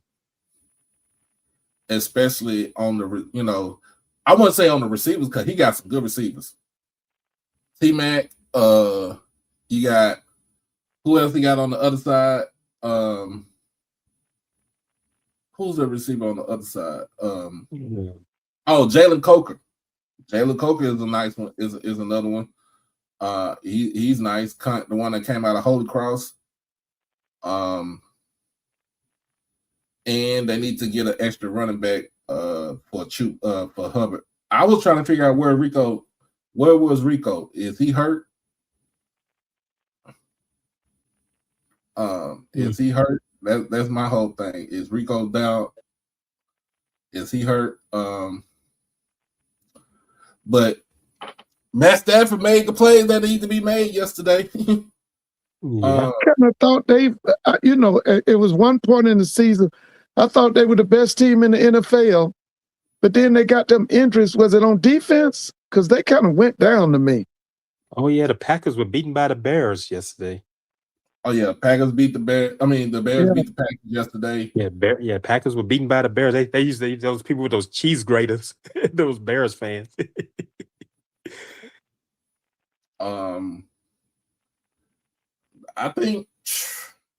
I think with the addition of Ben Johnson, as head coach, it's good to have you have an offensive-minded head coach that can actually speak to Caleb Williams, because hey Troy, we saw what happened with Jared Goff when the OC, the original OC ain't there.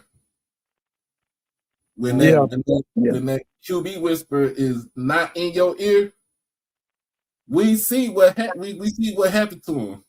Yeah. Hold on. We see what happened to him. And if you really think about it, we saw what happened to him when he left the Rams, because McVay was pretty much in his ear. He was the offensive genius.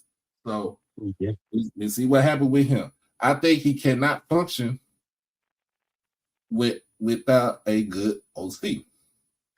The Jared Goff is the kind of guy he need Cliff Kingsbury. Cliff would restore some things to him. That's the kind of guy he needs. He needs Cliff. I don't. Where's Cliff at now? I don't know. He's looking for a job. Yeah, he would be a nice addition in Detroit. Kingsbury was let go from the Commanders. Yeah. He's a QB specialist. Cliff would have him right. Yeah, Caleb Johnson is a totally different QB with Ben Johnson. He really is. Ben Johnson in his ear. Yes. Yeah. The sky's the limit for Chicago. Chicago is ahead of schedule. I believe it. I think they ahead of schedule. Yeah. You got the Bills and the Jaguars. Oh, I watched that today. Sure. Are we gonna have a discussion? Are we gonna have this discussion? Let's have that discussion, my brother. Don't crash out, Troy. It is a playoff. Playoffs are dictated by quarterback play. Josh Allen made a big play. Trevor Lawrence turned the ball over and ended the game. Yeah. That's the game. Yeah. The game was in the 20s. You can't blame the defense for that. It ain't like they gave up 35 points. It was in the 20s. And all the quarterback had to do, this is what they live for. This is what they dream about. Joe Montana's entire career was built on 2-minute drives to go score touchdowns. But he was always successful when it came to 2-minute drives. Exactly. Yeah. You got one job. I saw him do it. To score a touchdown. That's it. He threw an interception. And I think I tweeted, or was in the group chat, I said, this is going to come down to which quarterback play better. That's it. That's just what it came down to, because both these quarterbacks are essentially the same guy. So much talent, but not enough winning. And Josh just made one more play than Trevor, and that was the game. But Yeah. I think with Josh Allen, it's the fact that him being on the Buffalo Bills and that mystique of not getting to the championship game or even winning a championship, a Super Bowl, it lingers around that franchise. It's been lingering around for the franchise for almost 40 years. Trevor, this is Trevor Lawrence's second time ever in the playoffs. He has him and Travis Etienne right there. Etienne's from Louisiana, from Jennings, Louisiana. Yeah, this is Trevor Lawrence second time in the playoffs. I mean, if you really want to keep it a buck, both defenses look mediocre to me. If you really want to keep it a buck, both defenses look mediocre to me. Because if you look at Jacksonville's defense, stop playing. I'm looking at it. They were playing prevent. Why are you playing prevent? Just go get after the QB. Get after the QB.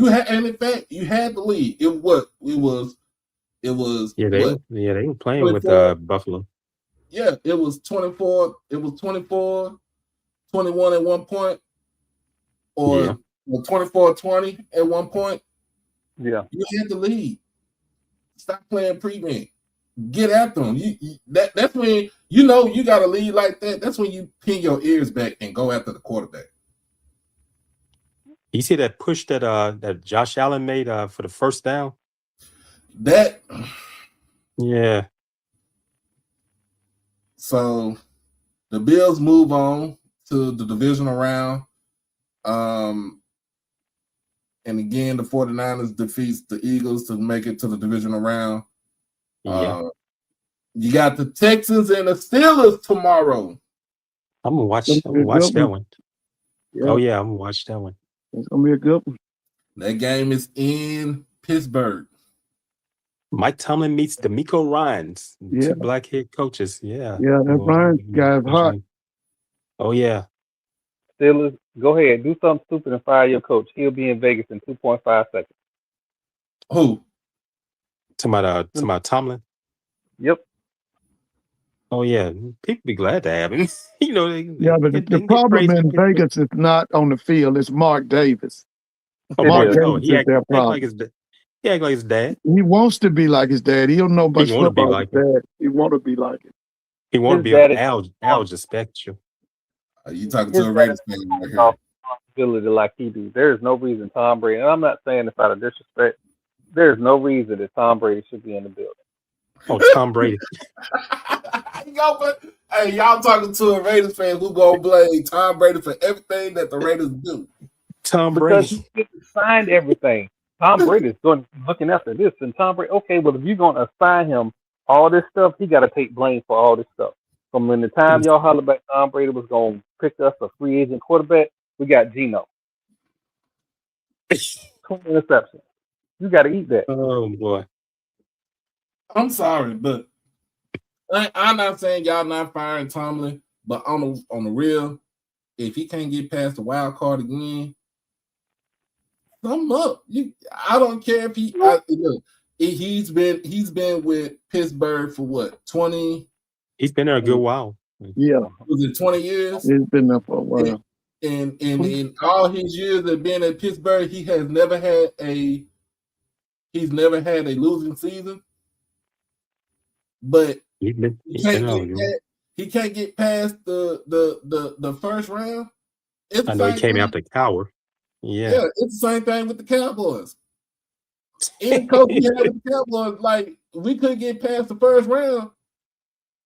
Somebody got to go. Yeah. I said, please, go ahead. I double dog dare you. Fire him if you want to. He will. I'll be honest with you. He will be in. He will be in Las Vegas. Hey, one thing I know about Tom Brady.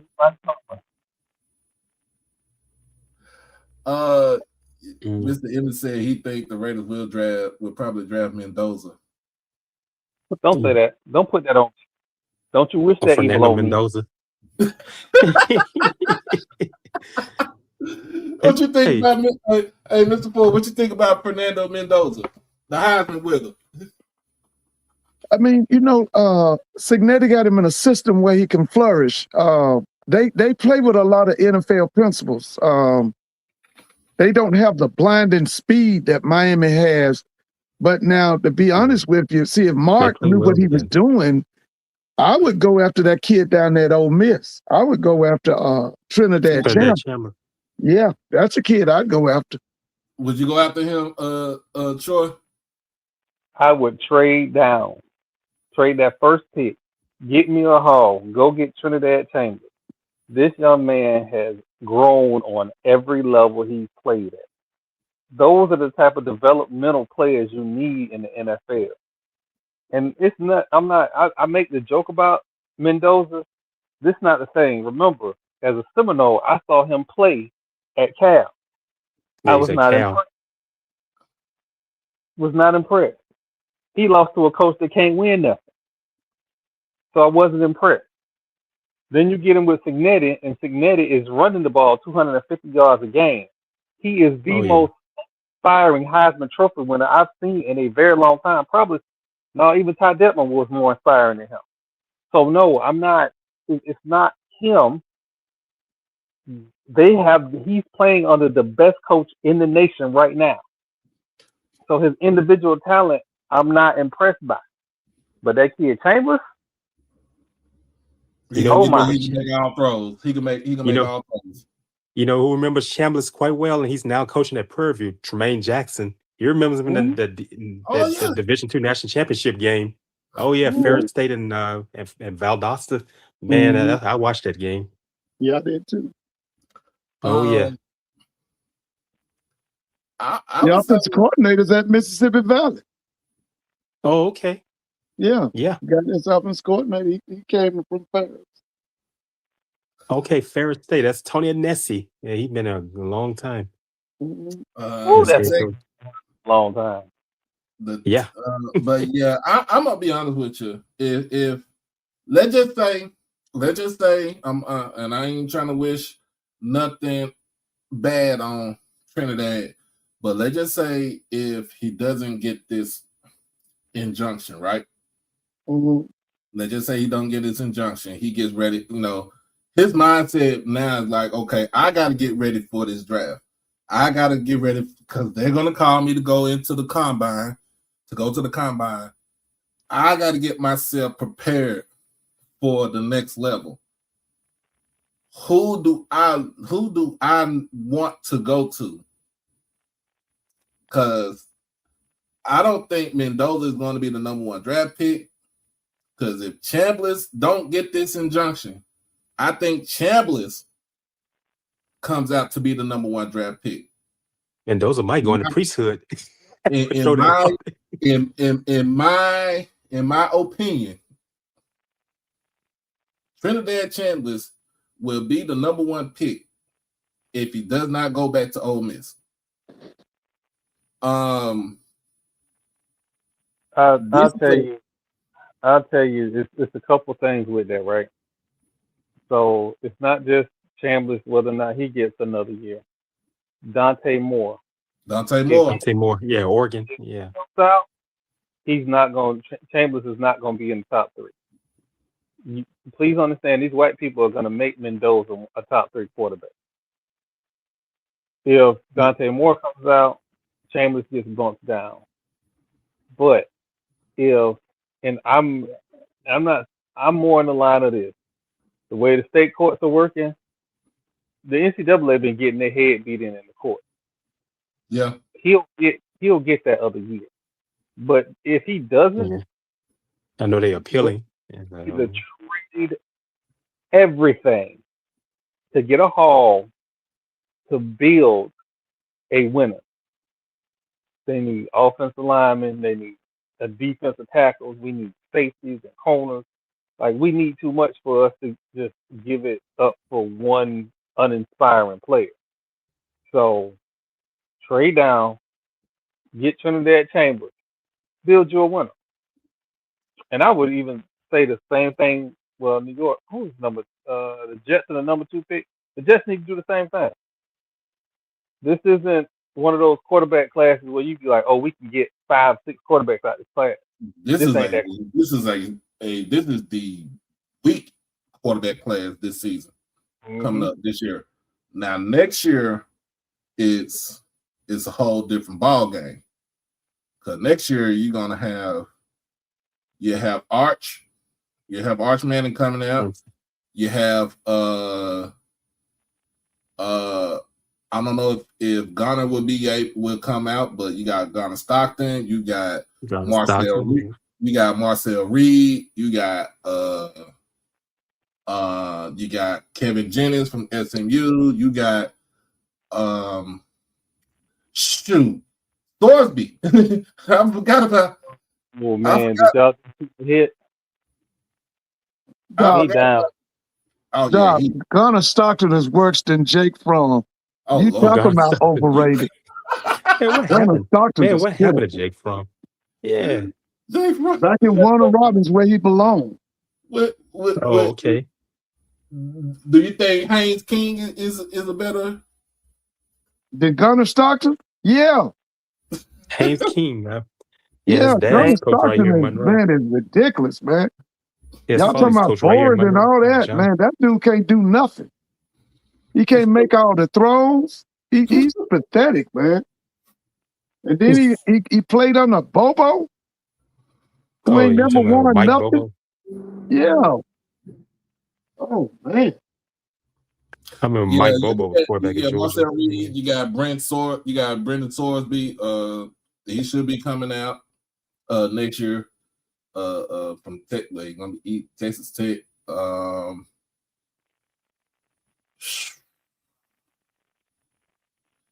See this whole. I would say Julian Saying because he'd be a sophomore. So. Oh, Saying, yeah, at Ohio State. Yeah, Ohio State. He got 2 more years. This quarterback class is disappointing. Like I'm not inspired at all. It's 1 or 2 players, and that's based on upside. That's it. Yeah. What Like you said, think if Dante Moore come out this year, do you move him up? Well, to me, I think it all depends on what he does, what they do in the combine too. I wouldn't have Dante run, but I would have him throw. I would have Dante throw. You already know Mendoza's not going to throw in the combine. We have too much tape of him throwing short corner out. He's not throwing at the combine. That's not happening. If he do throw it at the combine, he should fire his agent. NFL talk. Let's see. We still on NFL talk. Who would be the NFL MVP this season?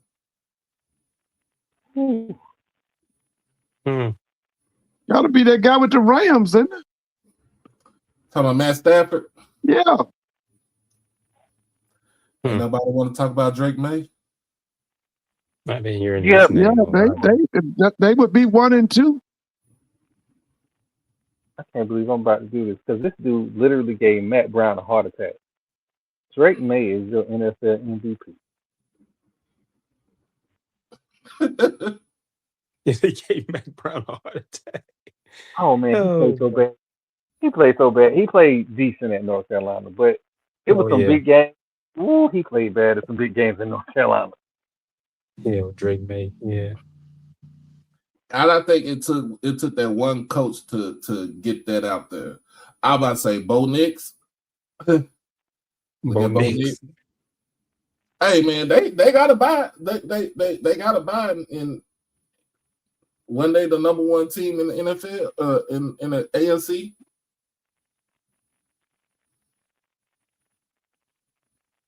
I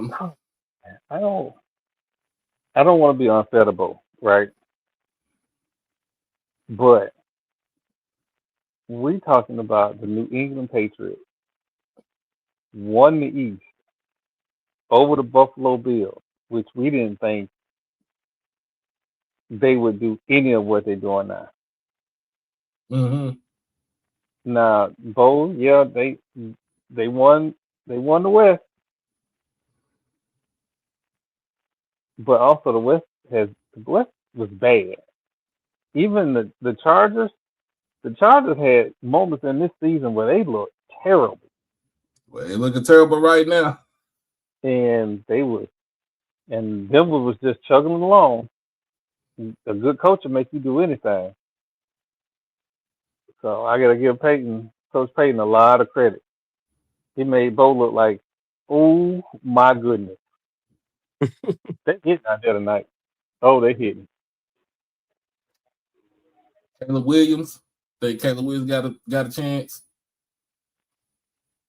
He's probably a fourth place vote. That's a fumble. I think he a fourth or fifth place vote. Mm. A person nobody we ain't really talked about is CJ Stroud from the Texans. He's been doing everything quiet. Yeah. He been doing everything quiet. They 12-5. They won the AFC South.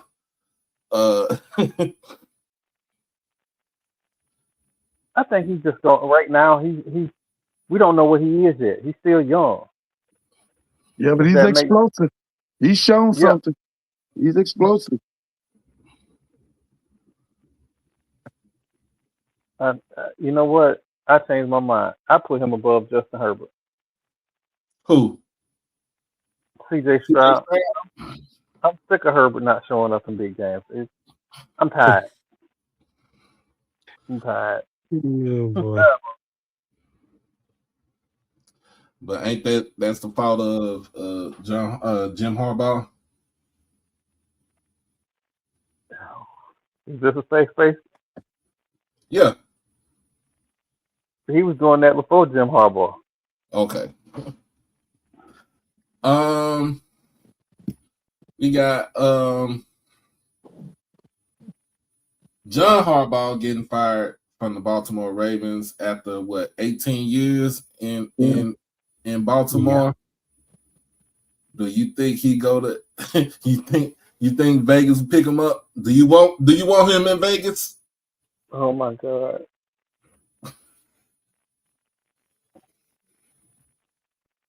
Or do you think he go to Atlanta? Oh, we'd love to have him here. If Atlanta don't hire that man, they crazy. We'd love to have him. I just hope he don't waste his time going to the Mistake by the Lake, better known as Cleveland, Ohio. Oh man. Mistake by the Lake. Yeah. Lake Erie. Yeah. Oh, that would be trolling at its finest, man. Just like y'all was talking about the Jets need new ownership. Just like say, Cleveland does too. Well, really, I mean, Stefanski was a good coach, but he was basically terrible. He was terrible this year. He knew what he was doing. Yeah, that stuff he did to Shadur was awful. He should have been fired. He should have fired him during the season. Yeah, I knew he would be terminated. Man, you knew damn well that Dylan Gabriel. Right. That's what I'm saying. He should have been fired during the season. Me and Troy, we talked about this in the group chat. You know damn well Dylan Gabriel wasn't supposed to be the starter for the Cleveland Browns. All 5'8" of him, right? Yeah, if you need to be on a high chair, you don't need to be in the NFL. I'm sorry. I don't know who need to hear it, but you don't need to be in the NFL. Them offensive linemen is 6'4", 6'5", 6'6". What are you doing?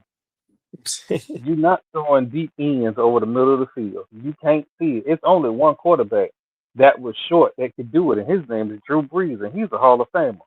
Dylan Gabriel is not a Hall of Famer. As long as you got that man in number 95 on that team right there, if you got that man on with the last name Garrett,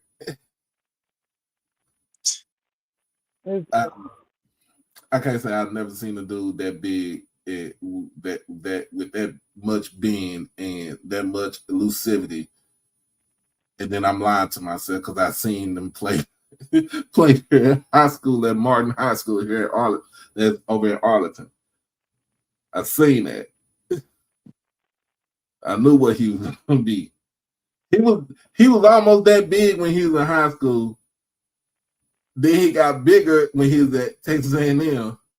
And then he looked like a goddamn Mack truck when he get to Cleveland. I wish he could be delivered out of that mess. Before he asked, Oh he had boy. to leave, and I get it. He's not wrong. I'm gonna take the money too. He's not wrong, but he had an opportunity to leave. He did. I think I'm gonna be honest with you. I'm gonna be real with y'all. Deshaun Watson is gone after this season. So you could null and void that contract. If you're Cleveland, you can null and void that contract. He's not worth the $200-something million that you paid him. He ain't played. When the last time Deshaun Watson played? Been a while. Yeah. It's been a while. If somebody ever was trying to give me a whole bunch of money for me to sell ads, I need Deshaun Watson agent as my agent. I'm just saying. You paying him $239 million.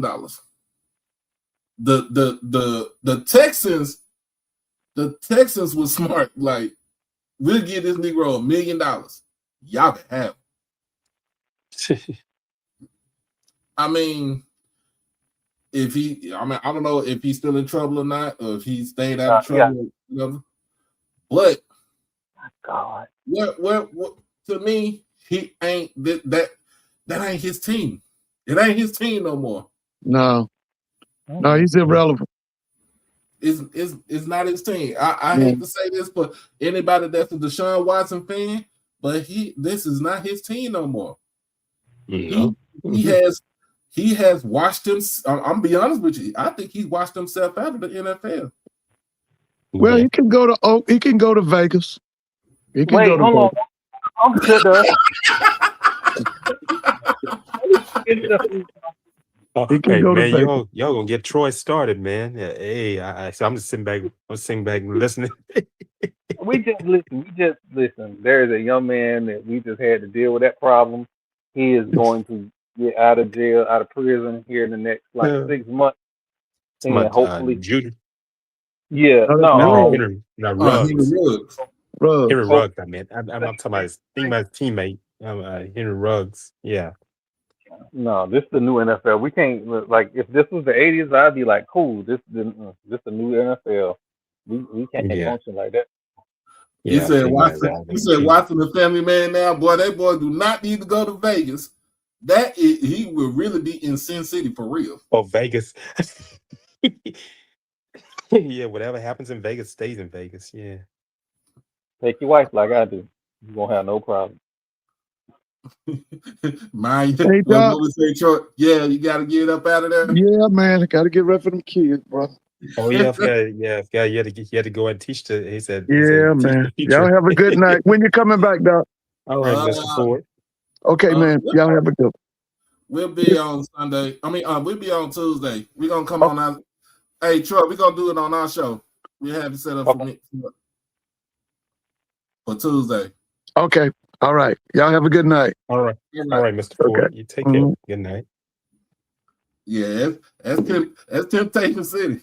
That's Temptation. Oh. That's Temptation Island.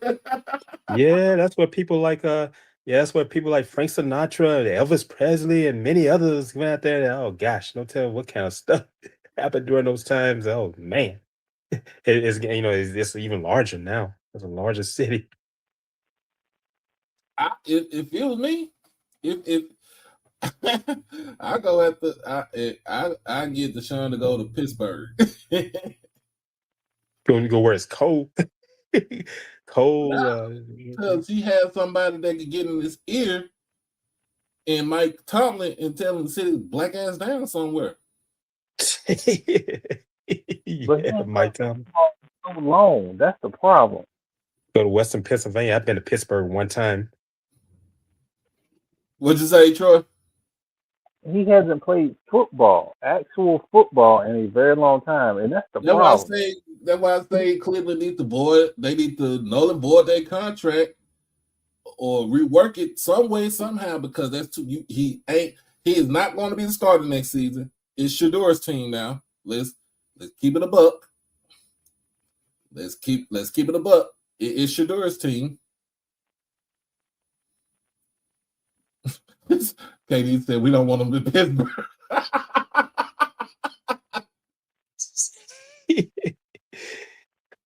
Y'all gonna need a quarterback afterward because Aaron Rodgers is gonna be Aaron Rodgers time. I told someone about Aaron Rodgers. He ended up looking like Wyatt Tittle, Yabro Abraham Tittle, when he his last game with the Giants. Yeah, they showed a picture of him, that bloody head on his knees. He had taken a hit. And he was old anyway during that time. That's what's going to happen to Aaron Rodgers. Hey, bro, you'll take Dak. I'll take Dak over anybody. Yabro Abraham Tittle, LSU. Yeah. What's funny is these Dallas fans want to trade for Max Crosby, but they don't ever want to throw Dak in the deal. Because we're not going to throw Dak up in there. Why would we throw Dak? We're going to have Joe Milton behind us. No. Quit trying to get Max Crosby if you ain't giving up Dak. No, we could have gave y'all as Trayvon Diggs 2 first rounders and a 3rd round and give us Max Crosby because Max want to come back home to Dallas. Why do I want your ugly that you don't want? You don't want to be in Vegas. Again, why you keep trying to give me your ugly girlfriend you don't want? I don't want your ugly girl. Yeah, she might make you some money out there on the street. I'm good. What that woman said, why I want somebody nobody else wants. No, I'm straight.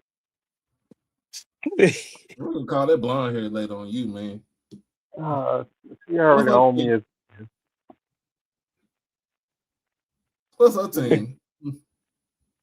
Oh, she a Buccaneers fan. I told y'all about that. That night the Raiders lost to the Bucs won. Oh, she was talking cash shit, wasn't she? Yeah, I had to question the seriousness of my marriage.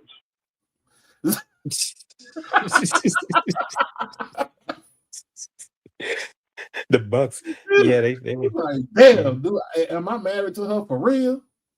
Yeah, I know they were in a position they were relying upon the Saints to win, and I know the Panthers were relying upon the Falcons. Yeah, it was that situation to get to the playoffs.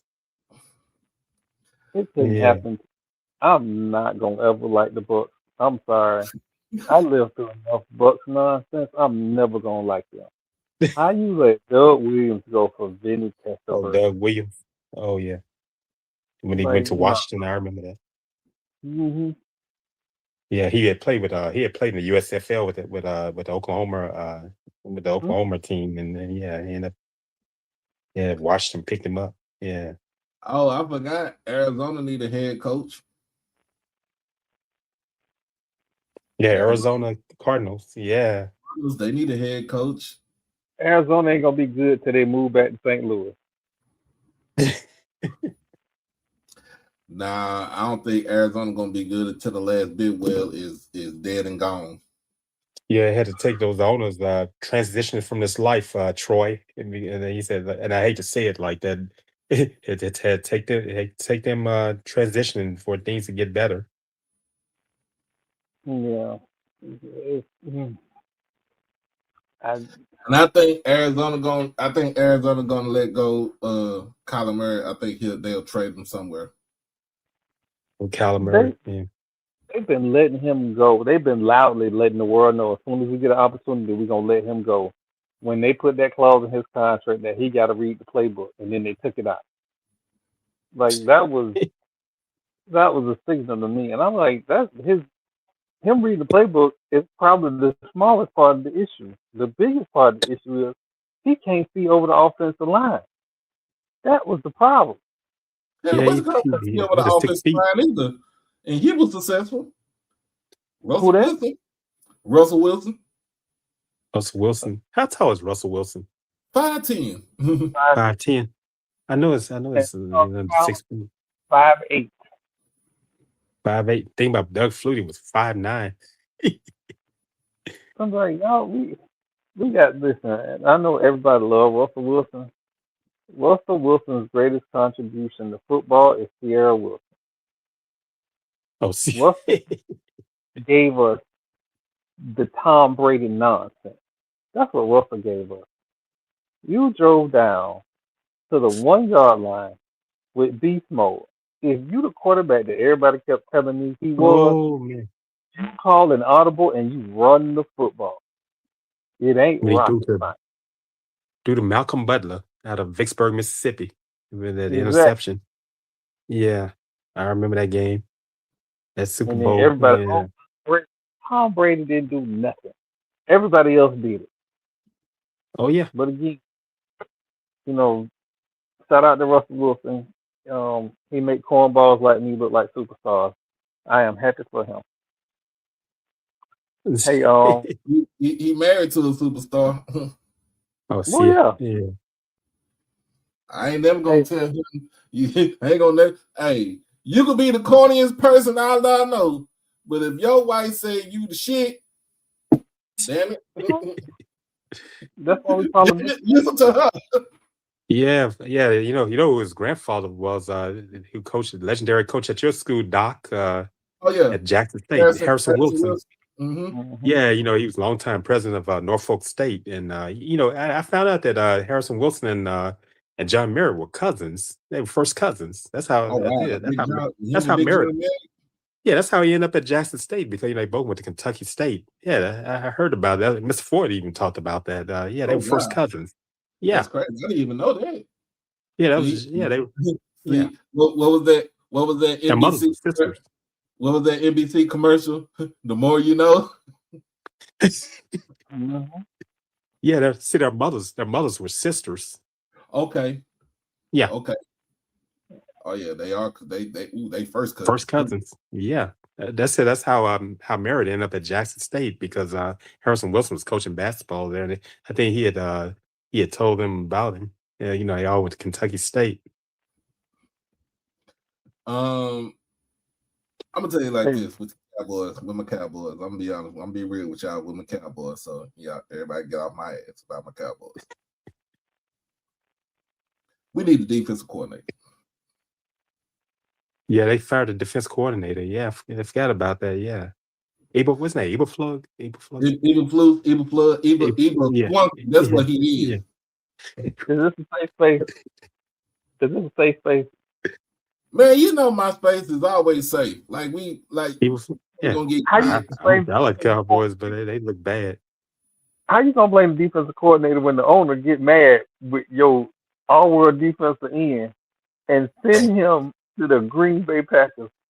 And them motherfuckers lost.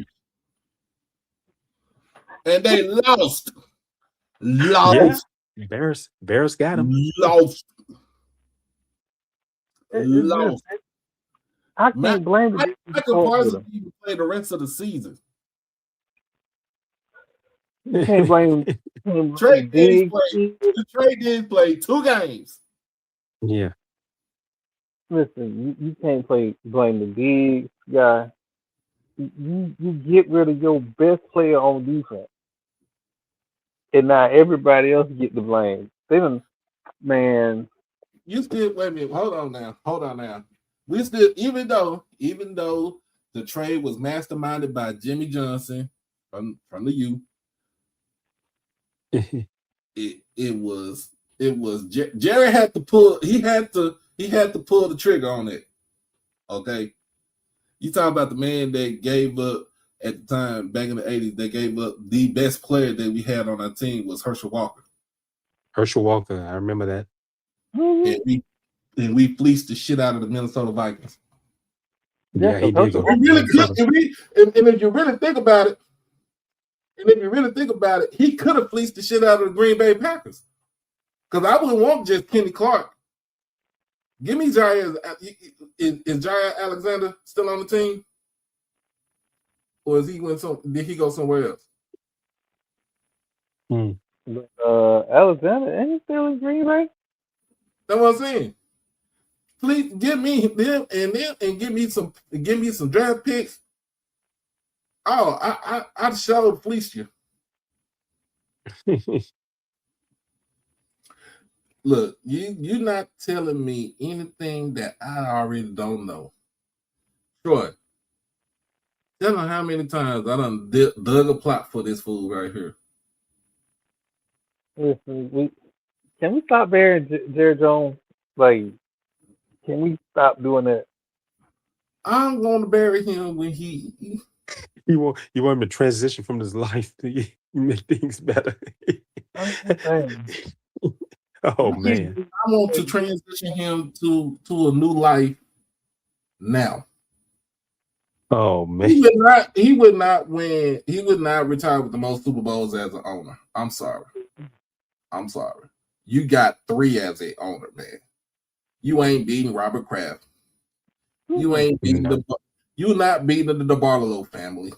You're not 49ers. You're not even getting close to the Hunt family. Oh, the Hunt family and Chiefs. Yeah. And my namesake, I don't know if we related anywhere down the line. That's my last name, Hunt. Tell him, bro. Tell him, Pop. It ain't happening. I don't know if he's senile, but if he getting senile, shit, somebody need to take his old ass to court. Yeah, because he's 84 years old. Got power of attorney. Charlotte, you got power of attorney over there?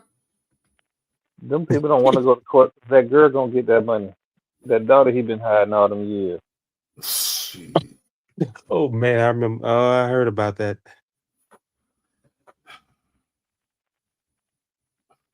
Yeah, he trying to cover that up.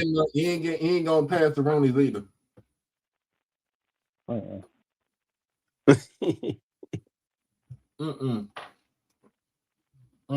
It's time to transition Jerry over to the other side. That's what happened. Think about the Detroit Lions with William Clay Ford. They said when he transitioned and he started seeing when he transitioned from his life, the Lions went deep into the playoffs and even ended up in the NFC Championship game. We're not gonna talk about that.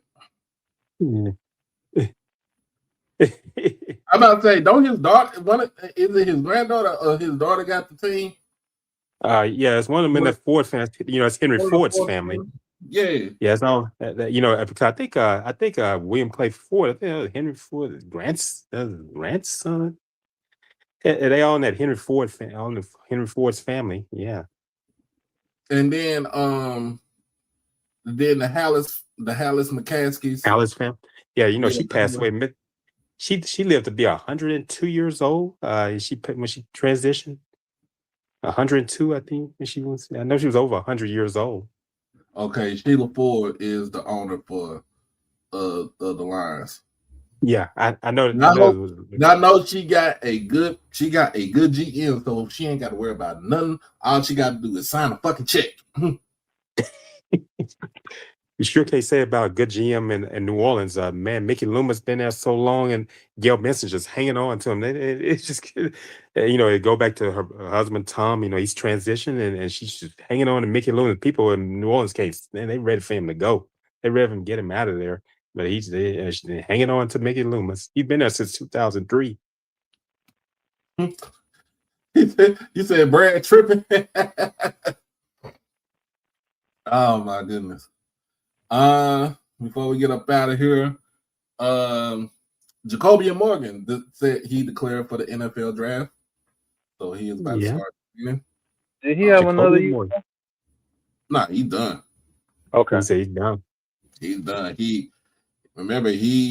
graduated high school at what, 19? And he was at Syracuse for 2 years. Yeah, with Syracuse, yeah. He was at Syracuse for 2 years. And then remember, he sat behind. He came to Jackson and sat behind Jason Brown. Yeah. Yeah, I remember Jason Brown. What happened to him? I think he went back to. I think he's either in Virginia or Arizona. I got to hit him up. Okay. Hit him up on Twitter. I got him. So I know he spent the 2.5 years here at Jackson. Well, he played 2.5 years, but he spent 3 years here. So okay. He's done. Yeah. Because they're gonna combine his Syracuse stats and his Jackson State stats. Okay. About it. But yeah, he's declaring for the draft.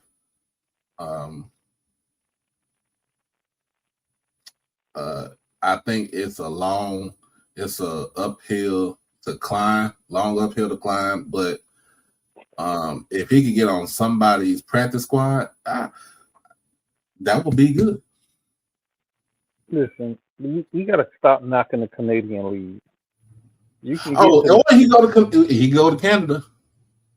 Yeah, Canada. Oh yeah, that's where Warren Moon came from. That's why all these people got. Yeah, that's where that's where he got his start, and look, he ended up in the NFL before going to the NFL. He was leader in professional passing yards up until 4 years ago. Yeah.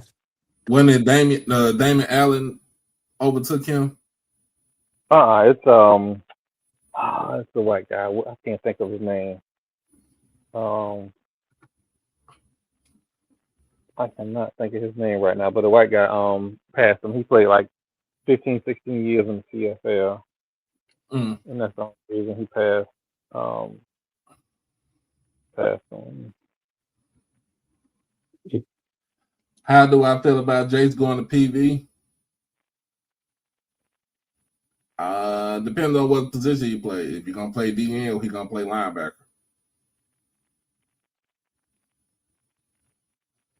Is he ready for Jermaine Jackson? That too. Is he ready for him? Because he's going to a defensive minded coach. Yeah. He's laid down the law of what he wants there at PV. Let's talk about him before we roll up out of here. We saw the clip about the we saw the clip about him about him. He don't want to deal with no agents. He just want to deal with the parents.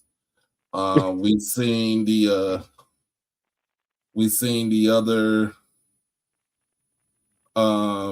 thing he said that he will only deal with he will only deal with this it right here. This from when he was day 3 in the portal. He said, I don't care. He said, I don't coach agents, I don't coach players. If I can't talk to your agent when you drop a pass, miss a tackle or blow an assignment, then I'm not talking to them now. I'll talk to players and parents. You tell your rep what I said. Basically, he said, get at me. Hey, you talking about you want to talk to the parents? I thought about the guy from your alma mater, Doc. May you rest in peace, W.C. Gordon. His son was talking about it was at Coach Gordon's funeral. His son Robin was talking about it. He said he went and landed a guy that was being highly recruited. He said he go in those homes. He said those coaches like Billy Brewer and Rocky Felker were there in the home. You know, Billy Brewer from Ole Miss and Rocky Felker from Mississippi State. They were in the home. He said they were all there. He said 3 of them. They were there at the same time talking to this guy, top player in the state of Mississippi. He was top in the country, and he said he was in there. He said and they have Jackson State land. Jackson State was getting those players during that time. That was back in the 80s. And then he said, Robin told me, he said he asked his father, he said, hey Dad, why did he go and get him? He said, well, while I was there, he said, while they were talking to him in the other room, they said those coaches were talking to him. He said I talked to the parents while that player was talking to them. And he got to the parents, and the rest was history. And he said, "Young man, he's now this guy's in 60s now." He said he ended up at Jackson State. Mm. Yeah. Yeah, that's what it sounds like. That's what Tremaine Jackson's doing that old fashioned way. So yeah, and I think if Jay's ready to be in the sticks or down there in South Texas, Yeah. then yeah, he should be fine. He should be fine. He don't have to worry too much about a gauntlet like in the East than in the West, but I think he's still gonna have to worry about. When you look at it, Prairie View, I mean, other than Prairie View improving, you're looking at Texas Southern improving, you're looking at Grambling improving. Mhm. You even, if they could get their stuff together, you even looking at Pine Bluff improving. Yeah. Grambling has the chemistry to be a competitive team, but there's some things missing. I hope in that portal, Buddy Mickey is getting some quarterbacks there in that portal because yeah, I was looking at them. He has some talent on that team. You know, the games that I attended to watch and watching them on HBCU Go and all those other because I made 3 games this season. Mm. Wait, hold on, Lord. Somebody told me they was waiting till school to let back in. Has Mickey got a new contract? Yeah, they just ain't. Yeah, what I've seen on the news, yeah. It should be. Okay. It should be coming out this week. Yeah, I saw it on the news. Here, I'm here in Monroe, Louisiana. I'm 33 miles from Grambling, and I watched the local news. That's what I was seeing. So I'm like, we getting ready to head toward the actual national signing day, and I hadn't seen a new contract. I know people said he wasn't going anywhere, but over here we don't. If it's not, if it's not one of the major publications don't say anything, we don't see it. So I'm relying on Twitter and HBCU Game Day and HBCU Sports to report it, and I hadn't seen it. Yeah, yeah, like I said, I'm right here in Monroe, Louisiana. Like I said, I'm in Northeast Louisiana, and like I said, Grambling is 33 miles west from me on Interstate 20. Like you say, exit 81. Oh yeah, but yeah, I told y'all that he wasn't going nowhere. As soon as I said, as soon as he got 7 wins, they were going to look at doing that contract extension. He not going nowhere.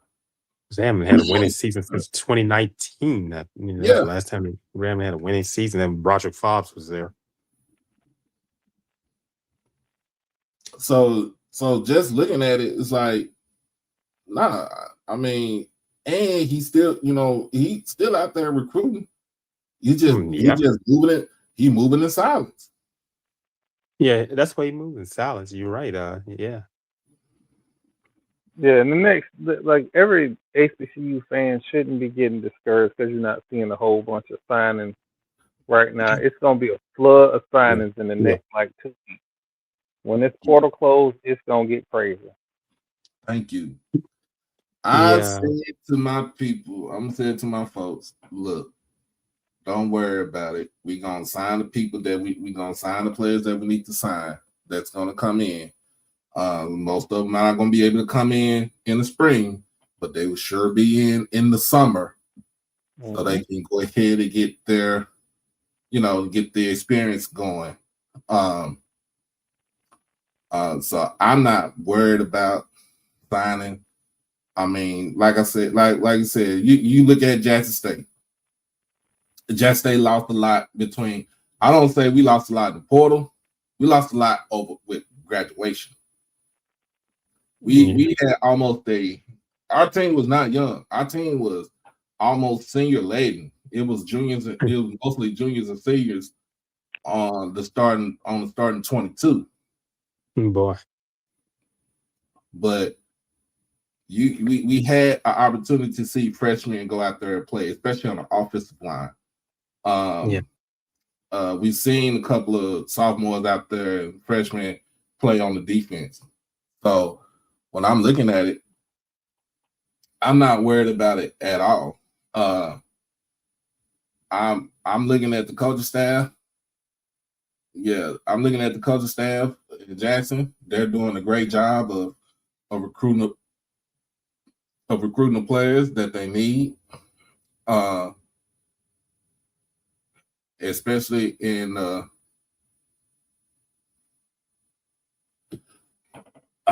let me get this question wheel out here. Say just a question about TC reversing his stance on kids jumping in the portal and he not allowing them back. It's up to him. Now, Cam Salas, I don't know how that happened. I don't know what Ken Clark said to him. All I know is he said he coming back. The same thing with Quay Davis. He was gonna jump in the portal. He said, I don't know what he told him or whatever, because really Quay only got this is last year anyway. This is his last season. I don't know what he said. All I know is he talking back, he talking back to coming back to school, and he signed it to the collective. So hey.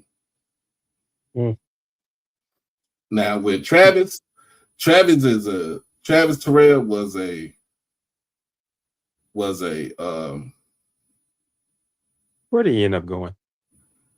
Purdue. Oh, Yeah, he was a special kid. And he I knew remember seeing him. He knew he was only going to be there for 2 years. Yeah. There was no need for him to try to bring him back out of that portal. And Ahmad going to Syracuse. Yeah. He going up in the coach. What up, coach? What up, coach? You need to come on up here, man. Oh yeah, man. Hey, how's it going, man? Happy New Year to you, man. Yeah, Happy New Year. You need to come on up here, coach. We need to talk. What up, though? Yeah, Happy New Year to you, brother. Yeah. Need you up here. Well, even on the next show, we do. So. Yeah, man. Hey, I wonder, you talking about Grambling. I wonder if Mickey Joe's going to have an office coordinator this season to come. We will see. Or I don't know who's going to do the play calling. What's on my mind? Transfer portal and Greenwood whiskey.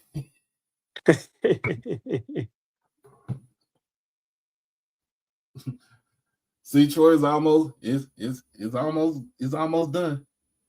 Okay, all right. Don't operate anything, Doc. I ain't gotta go nowhere. I'm off tomorrow. He said, "I'm off tomorrow." Yeah. I had to tell some other podcasters I tell them, hey, y'all stay where you are. Hey, I'm supporting it. Look, I'm supporting the cause. It's 1400. Hey. Oh, okay. I'm supporting the cause. Supporting the cause. Okay. I just remember now. Just remember. For all these people out here doing these TikTok challenges with Everclear 190 proof. Oh man, Everclear. Oh man, Troy, man, you give me a flashback, man. He gave me over 20, man. That's over 30 years. Oh gosh, man, Everclear. Yeah, I be concerned about young people nowadays. That's over 20 years, man. Gosh, Everclear. That stuff was in a stuff in a daiquiri, man. What's your take on your transfer portal now, man? Huh? I was talking to Coach. See what his okay. was on the transfer portal.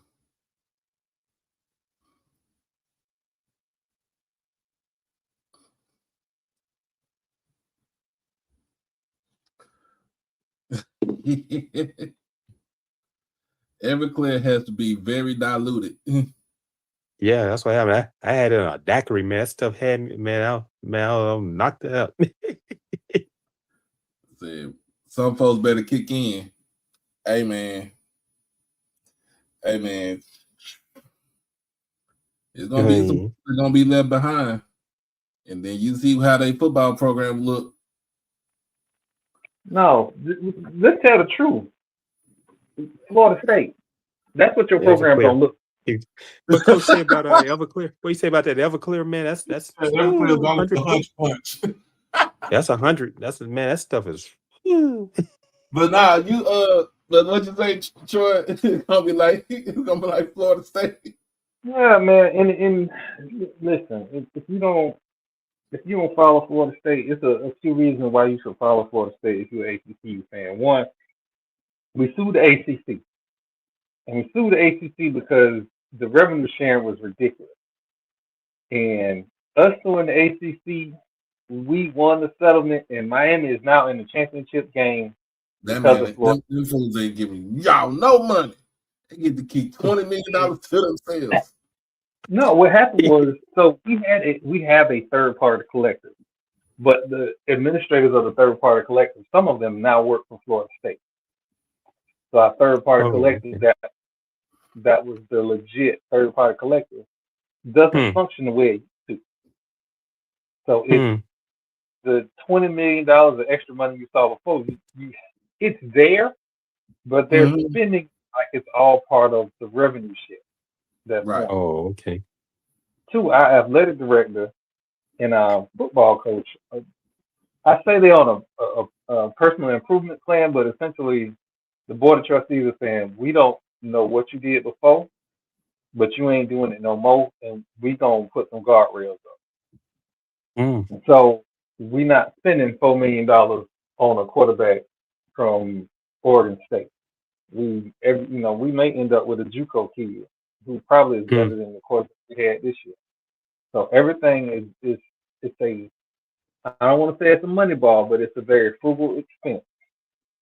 And that's still not the problem. The problem is that we have a athletic director who went out and told the world that we was going to spend $120 million on getting rid of our head football coach and hiring a black football coach. In reality, he was trying to go get Lane Kiffin. And that's where everything went left. Yeah, y'all could have went and got James Franklin. I think it would have been better. That's what the sale was. We was going to get James Franklin. We was going to dump Norval. We need $120 million. And then the reality was he was going to get Lane Kiffin. Remember, James Franklin didn't sign for a real long time when everybody wanted him. It's a reason for that. Florida State was the reason for that. When the people who was in power figured out he was going to get Lane Kiffin, that was not going to sit well with anybody on the board of trustees. And that's when they put the guardrails up. We got a whole different athletic department structure. So, like, I'm pissed off. But Florida State is a cautionary tale of if you don't invest in the program, what can happen. And this is what's happening. We got fans pissed off that we lost they season tickets because we went from 80,000 seats to 60. We made a luxury box area or party suite, if you will, area, and we took away 20,000 seats. People were mad. People are not donating the way they used to. So you got to be very careful about how you do things. And Florida State was not. And one good thing about FAMU over Florida State is they realized that keeping a losing coach is costing them money. Florida State didn't figure that out yet. At least Florida decided to say like we're not gonna go with this losing ass coach again. And they all the time. That's every 3 years. They ain't doing that. Like people think they're doing something. I think Summerall would be better. I think Summerall would be okay. I think Summerall is better than he's better than yeah. He is, but he not. He did great at Tulane, but I wonder if we can do it Florida. That's my question. Yeah. That's the thing. The boot skins are funny. Like they're gonna give him 1.5 years to like look like he's gonna win the SEC. And once they turn, it ain't no turning back. They call them the Bull Gators. They big money boosters. When the Bull Gators turn on you, they ain't no coming back. It may take them a year to get the president on board, but once they turn, there ain't no coming back. What's this? What we on the third coach in 12 years? What you talking 10 about? years? You talking about? The boot? Talking Florida. about Florida. Yeah, this they third coach Talking in 12 years. Summerall, Napier, and then before that was who was it? Dan Mullen. Dan Mullen, Uh, who's now at when it- UNO. Who was it? Yeah, Dan Mullen. That was the fourth coach. Yeah, Yeah, yeah, he's at UNLV now. It was they had the national championship run with Urban Meyer, but before that they had Ron Zook. Ron Zook. So this man, you better win at Florida fast. Ain't no wait, ain't no ramp up. Win at Florida fast, or we're gonna get rid of you. Yeah, they don't play in Gainesville, Florida. Yeah, they be playing hopscotch, they be playing cornhole. They don't play no damn football. Ben Hill Griffin Stadium. They play beer pong. They play all them white folks games. They don't play football though. I will tell you this. Make sure you don't. If you have an altercation at Ben Hill Griffin Stadium, make sure you don't have it in front of the police. That's all I'm gonna tell you. Them people is not nice at that stadium. You come in with some Tennessee orange on. They will be friendly unless they lose. I will say that. They sound like LSU people. LSU, those people. That's what I say. Kiffin better watch himself, man. Those Cajuns and Creoles get to him. Oh man, he's rub people wrong. Don't do no goofy shit like Brian Kelly did. Have a goddamn try to have some fake ass Creole accent. Like, is you retarded? Stupid. He's stupid, man. A lot of people don't like him. The people at Notre Dame don't like him. Yeah, Brian Kelly, I'm glad to see him go. Brian Kelly has a track record of a lot of people not liking him, even when he was at Grand Valley State. Grand Valley State, yeah. I'll give Brian Kelly this credit. He didn't, unlike the Riley guy at USC, he went to go find the best. Yeah, he went to the SEC. He wanted to see if he was a good enough coach. Now he was not, but he took the challenge. He actually took the challenge. So wait a minute. So you say he's better than Lincoln Riley. Lincoln Riley. Yeah. He went to because remember Oklahoma was still in the Big 12. He's like to the Pac-12, and then you decided to take your then. Well, not you, but the school decided that we're going to the Big 10, and now we realize you're not as good as what you say you are. And remember, we thought he was going to switch jobs after they went to the Big 10. Right after that, too. But see, this is not how you get a head coach job. Do not let your wife dictate where the hell you go. Because his wife, remember, Lincoln Riley only went to USC because his wife wanted to be at the glitz and glamour of Hollywood. Oh, I had a feeling Beverly Hills and Hollywood. I had a feeling. Yeah, that Beverly Hills, all those fancy shops and all that high stuff. I'm gonna be like, I'm sorry, you was not Rodeo Drive material. Your ass is the Slauson swap meet material. That's what you are. Hey, when I went to LA, and I saw Beverly Hills, I was on the bus and I looked at it. I didn't even stop there. I went on to Westwood. I was on my way to UCLA game. Yeah, man. I just said, You are not even Slauson swap meet. You are Baldwin Hills. Yeah, I was on my way to UCLA's campus. You are Fox Hills Mall, baby. You is not there. Yeah, man. I went there where they tell you, where they go out and tell me they don't want to serve you because you look like you don't fit this. And then I'm like, I'm not stopping here. I mean, you might have all the money in the world. They just sit there and look at you crazy. They said the minimum, like the guys at minimum wage twerps. Mm. Tight end coach for FAMU said, "Come to Tallahassee, where you can have an epileptic seizure looking at the light show at the end of third quarter." Hey man, we will not disrespect the light show. We're not doing that. Oh, toward that light show. Yeah, that light show is, and it's not. Listen, my wife is has seizures. It wasn't as bad as people try to make it.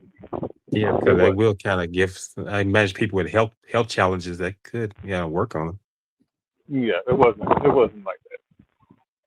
We want to see that green and orange light show, unless I'm going to Miami and they win the national championship. Hey, That's all in. who else had those lights? You see, even Howard University has lights. Timeout. How the fuck Howard University got lights in a high school ass stadium that they have? Yeah, I saw that. That was back. That was years back. I think that was when they played. Was it North Carolina Central? And they beat them. Yeah, those lights. I said, wait a minute. Howard has those lights. I know Southern has it. The hood stadiums here in Dallas look better than Howard's football stadium. Oh man, I've seen. I've been down on the field, man. I saw that. Man, you're right, man. School's right here in Monroe. Stadium larger than that. I want to make sure it's said. I had no part in that slander. If you hear this, Dr. Kanisha, yes, I said something about your little high school stadium in DC. Yeah, I walked down the field because a friend of ours, he was band director there during the time, and they took me down that field. I know they have turf, and that was back in '96. And I looked at it, I said, okay. I know Howard has all this prestige, man, and I'm not bashing the school, no. But yeah, it's not what I expected. Yeah. I mean, yeah. Yeah, I'm not bashing the school. Brian Kelly ain't gonna have no job by next year. Brian Kelly is gonna be sitting on X amount of money. Oh yeah, he probably taking a trip somewhere. Yeah, he is not worried about being. Oh, don't now. I don't want to get on y'all because I don't want to talk about y'all. So y'all know what y'all did, Jay White. Y'all know what y'all Alabama A&M. Yeah. When I saw Cruz Stadium, Louis Cruz Stadium, I said that's Alabama A&M. We're not gonna get on that. We're not gonna get on that. But anyway, man. We'll be on Tuesday, right, Troy? Yep, Tuesday night. I will have video from the game because my son is gonna drive me to the FAMU Grambling State game. I'm gonna try and get an interview prior too, because I'm not really allowed to drive right now. So my son drive me to Tallahassee. Yeah, y'all be safe on the road. Yep, definitely. He's a good son because about 2 days ago I was ready to fight him. But yeah, no, it's gonna be good. It's gonna be good. Yeah, man. I'm looking. I'm gonna try to see where he's carrying again. I like to see that game. I want to see what's going to happen. I'm not talking about because y'all beat us. I'm just saying y'all know what y'all did. You know what you did. Look at your athletic directory. Oh wow.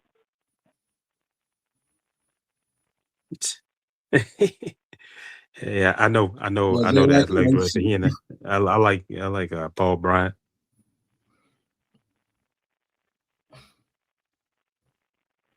But that ain't my place to talk. Y'all have fun with him. Y'all have fun with him. That ain't my place to talk. The Lord told me to be good and be good and to be worthy this year in 2026. A&M, I watched their basketball game yesterday when they play Alcorn. I see Mo Carter and coach, legendary coach Van Petway did the game. Petaway. They did a game yesterday on SWAC TV. They have a nice arena. I was looking at that arena they have at A&M. Mm-hmm. But yeah, we get up off this thing right here, y'all. So we get ready for Tuesday. Should generate some AI content. If you haven't seen it on famous stuff on TikTok and on check it out on TikTok. Trying to grow the TikTok over there. And thanks for the New Year's Eve. I gotta tell you, Doc, thanks for the New Year's Eve entertainment, man. I was tuning in. Mm-hmm. And I just see you had your group there, the gathering, the old men that you had them on as well. And I sat there and I didn't have anything to do. I enjoyed the broadcast. Oh yeah. Oh yeah. And with that great music. It's good to have good friends on here with you. Oh yeah, and I was hearing the fireworks and gosh, I had the same thing going on here in Monroe, Louisiana. I was looking out there, I said, I'm not going out there. I was not going out there. Same here. It was nationwide. People would say they're not going outdoors. Yeah. But yeah, we gonna get up out of here before Troy. All right. All right, have a good one. Yeah. All right, Troy. I had to get ready for work tomorrow. Okay, man. It's great conversing with you all. Appreciate it. All right, you all take care. All right. We ain't wild. We ain't wild. I just not gonna want to start that. I'm not gonna. I'm just chilling. I'm chilling. I'm chilling over here.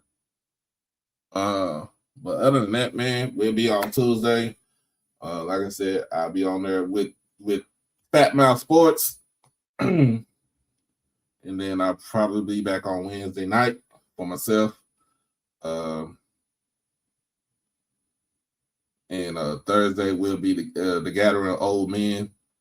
So we'll probably be talking about on Thursday the last day of the portal. Yeah. And after that, pretty much get ready to talk about signing day, which is on, I think, February the 3rd. February the 3rd is signing day. Hey, I'm gonna call you. Hey, Coach, I'm gonna call you. I got a new number, so I'm gonna call you as soon as I'm done with this. All right. But y'all be blessed. Y'all be safe. Hug your loved ones and love all your loved ones. Oh, I meant to say, talk to my mom. Her health is, she's getting better. They did tell her she is pre-diabetic, but she is going to work on that. Then I talked to my oldest daughter's mother. They just got back from their cruise yesterday. She told me that she didn't want to tell me, but she told me that they found a tumor in her gallbladder and got that out. So she's getting a checkup about that. So y'all give a prayer for both of them. But as always, be blessed, be safe, hug your loved ones, and love on your loved ones. Crash out on your kids and beat them out the penitentiary. And as always, y'all know what I say. Be easy, baby. Peace.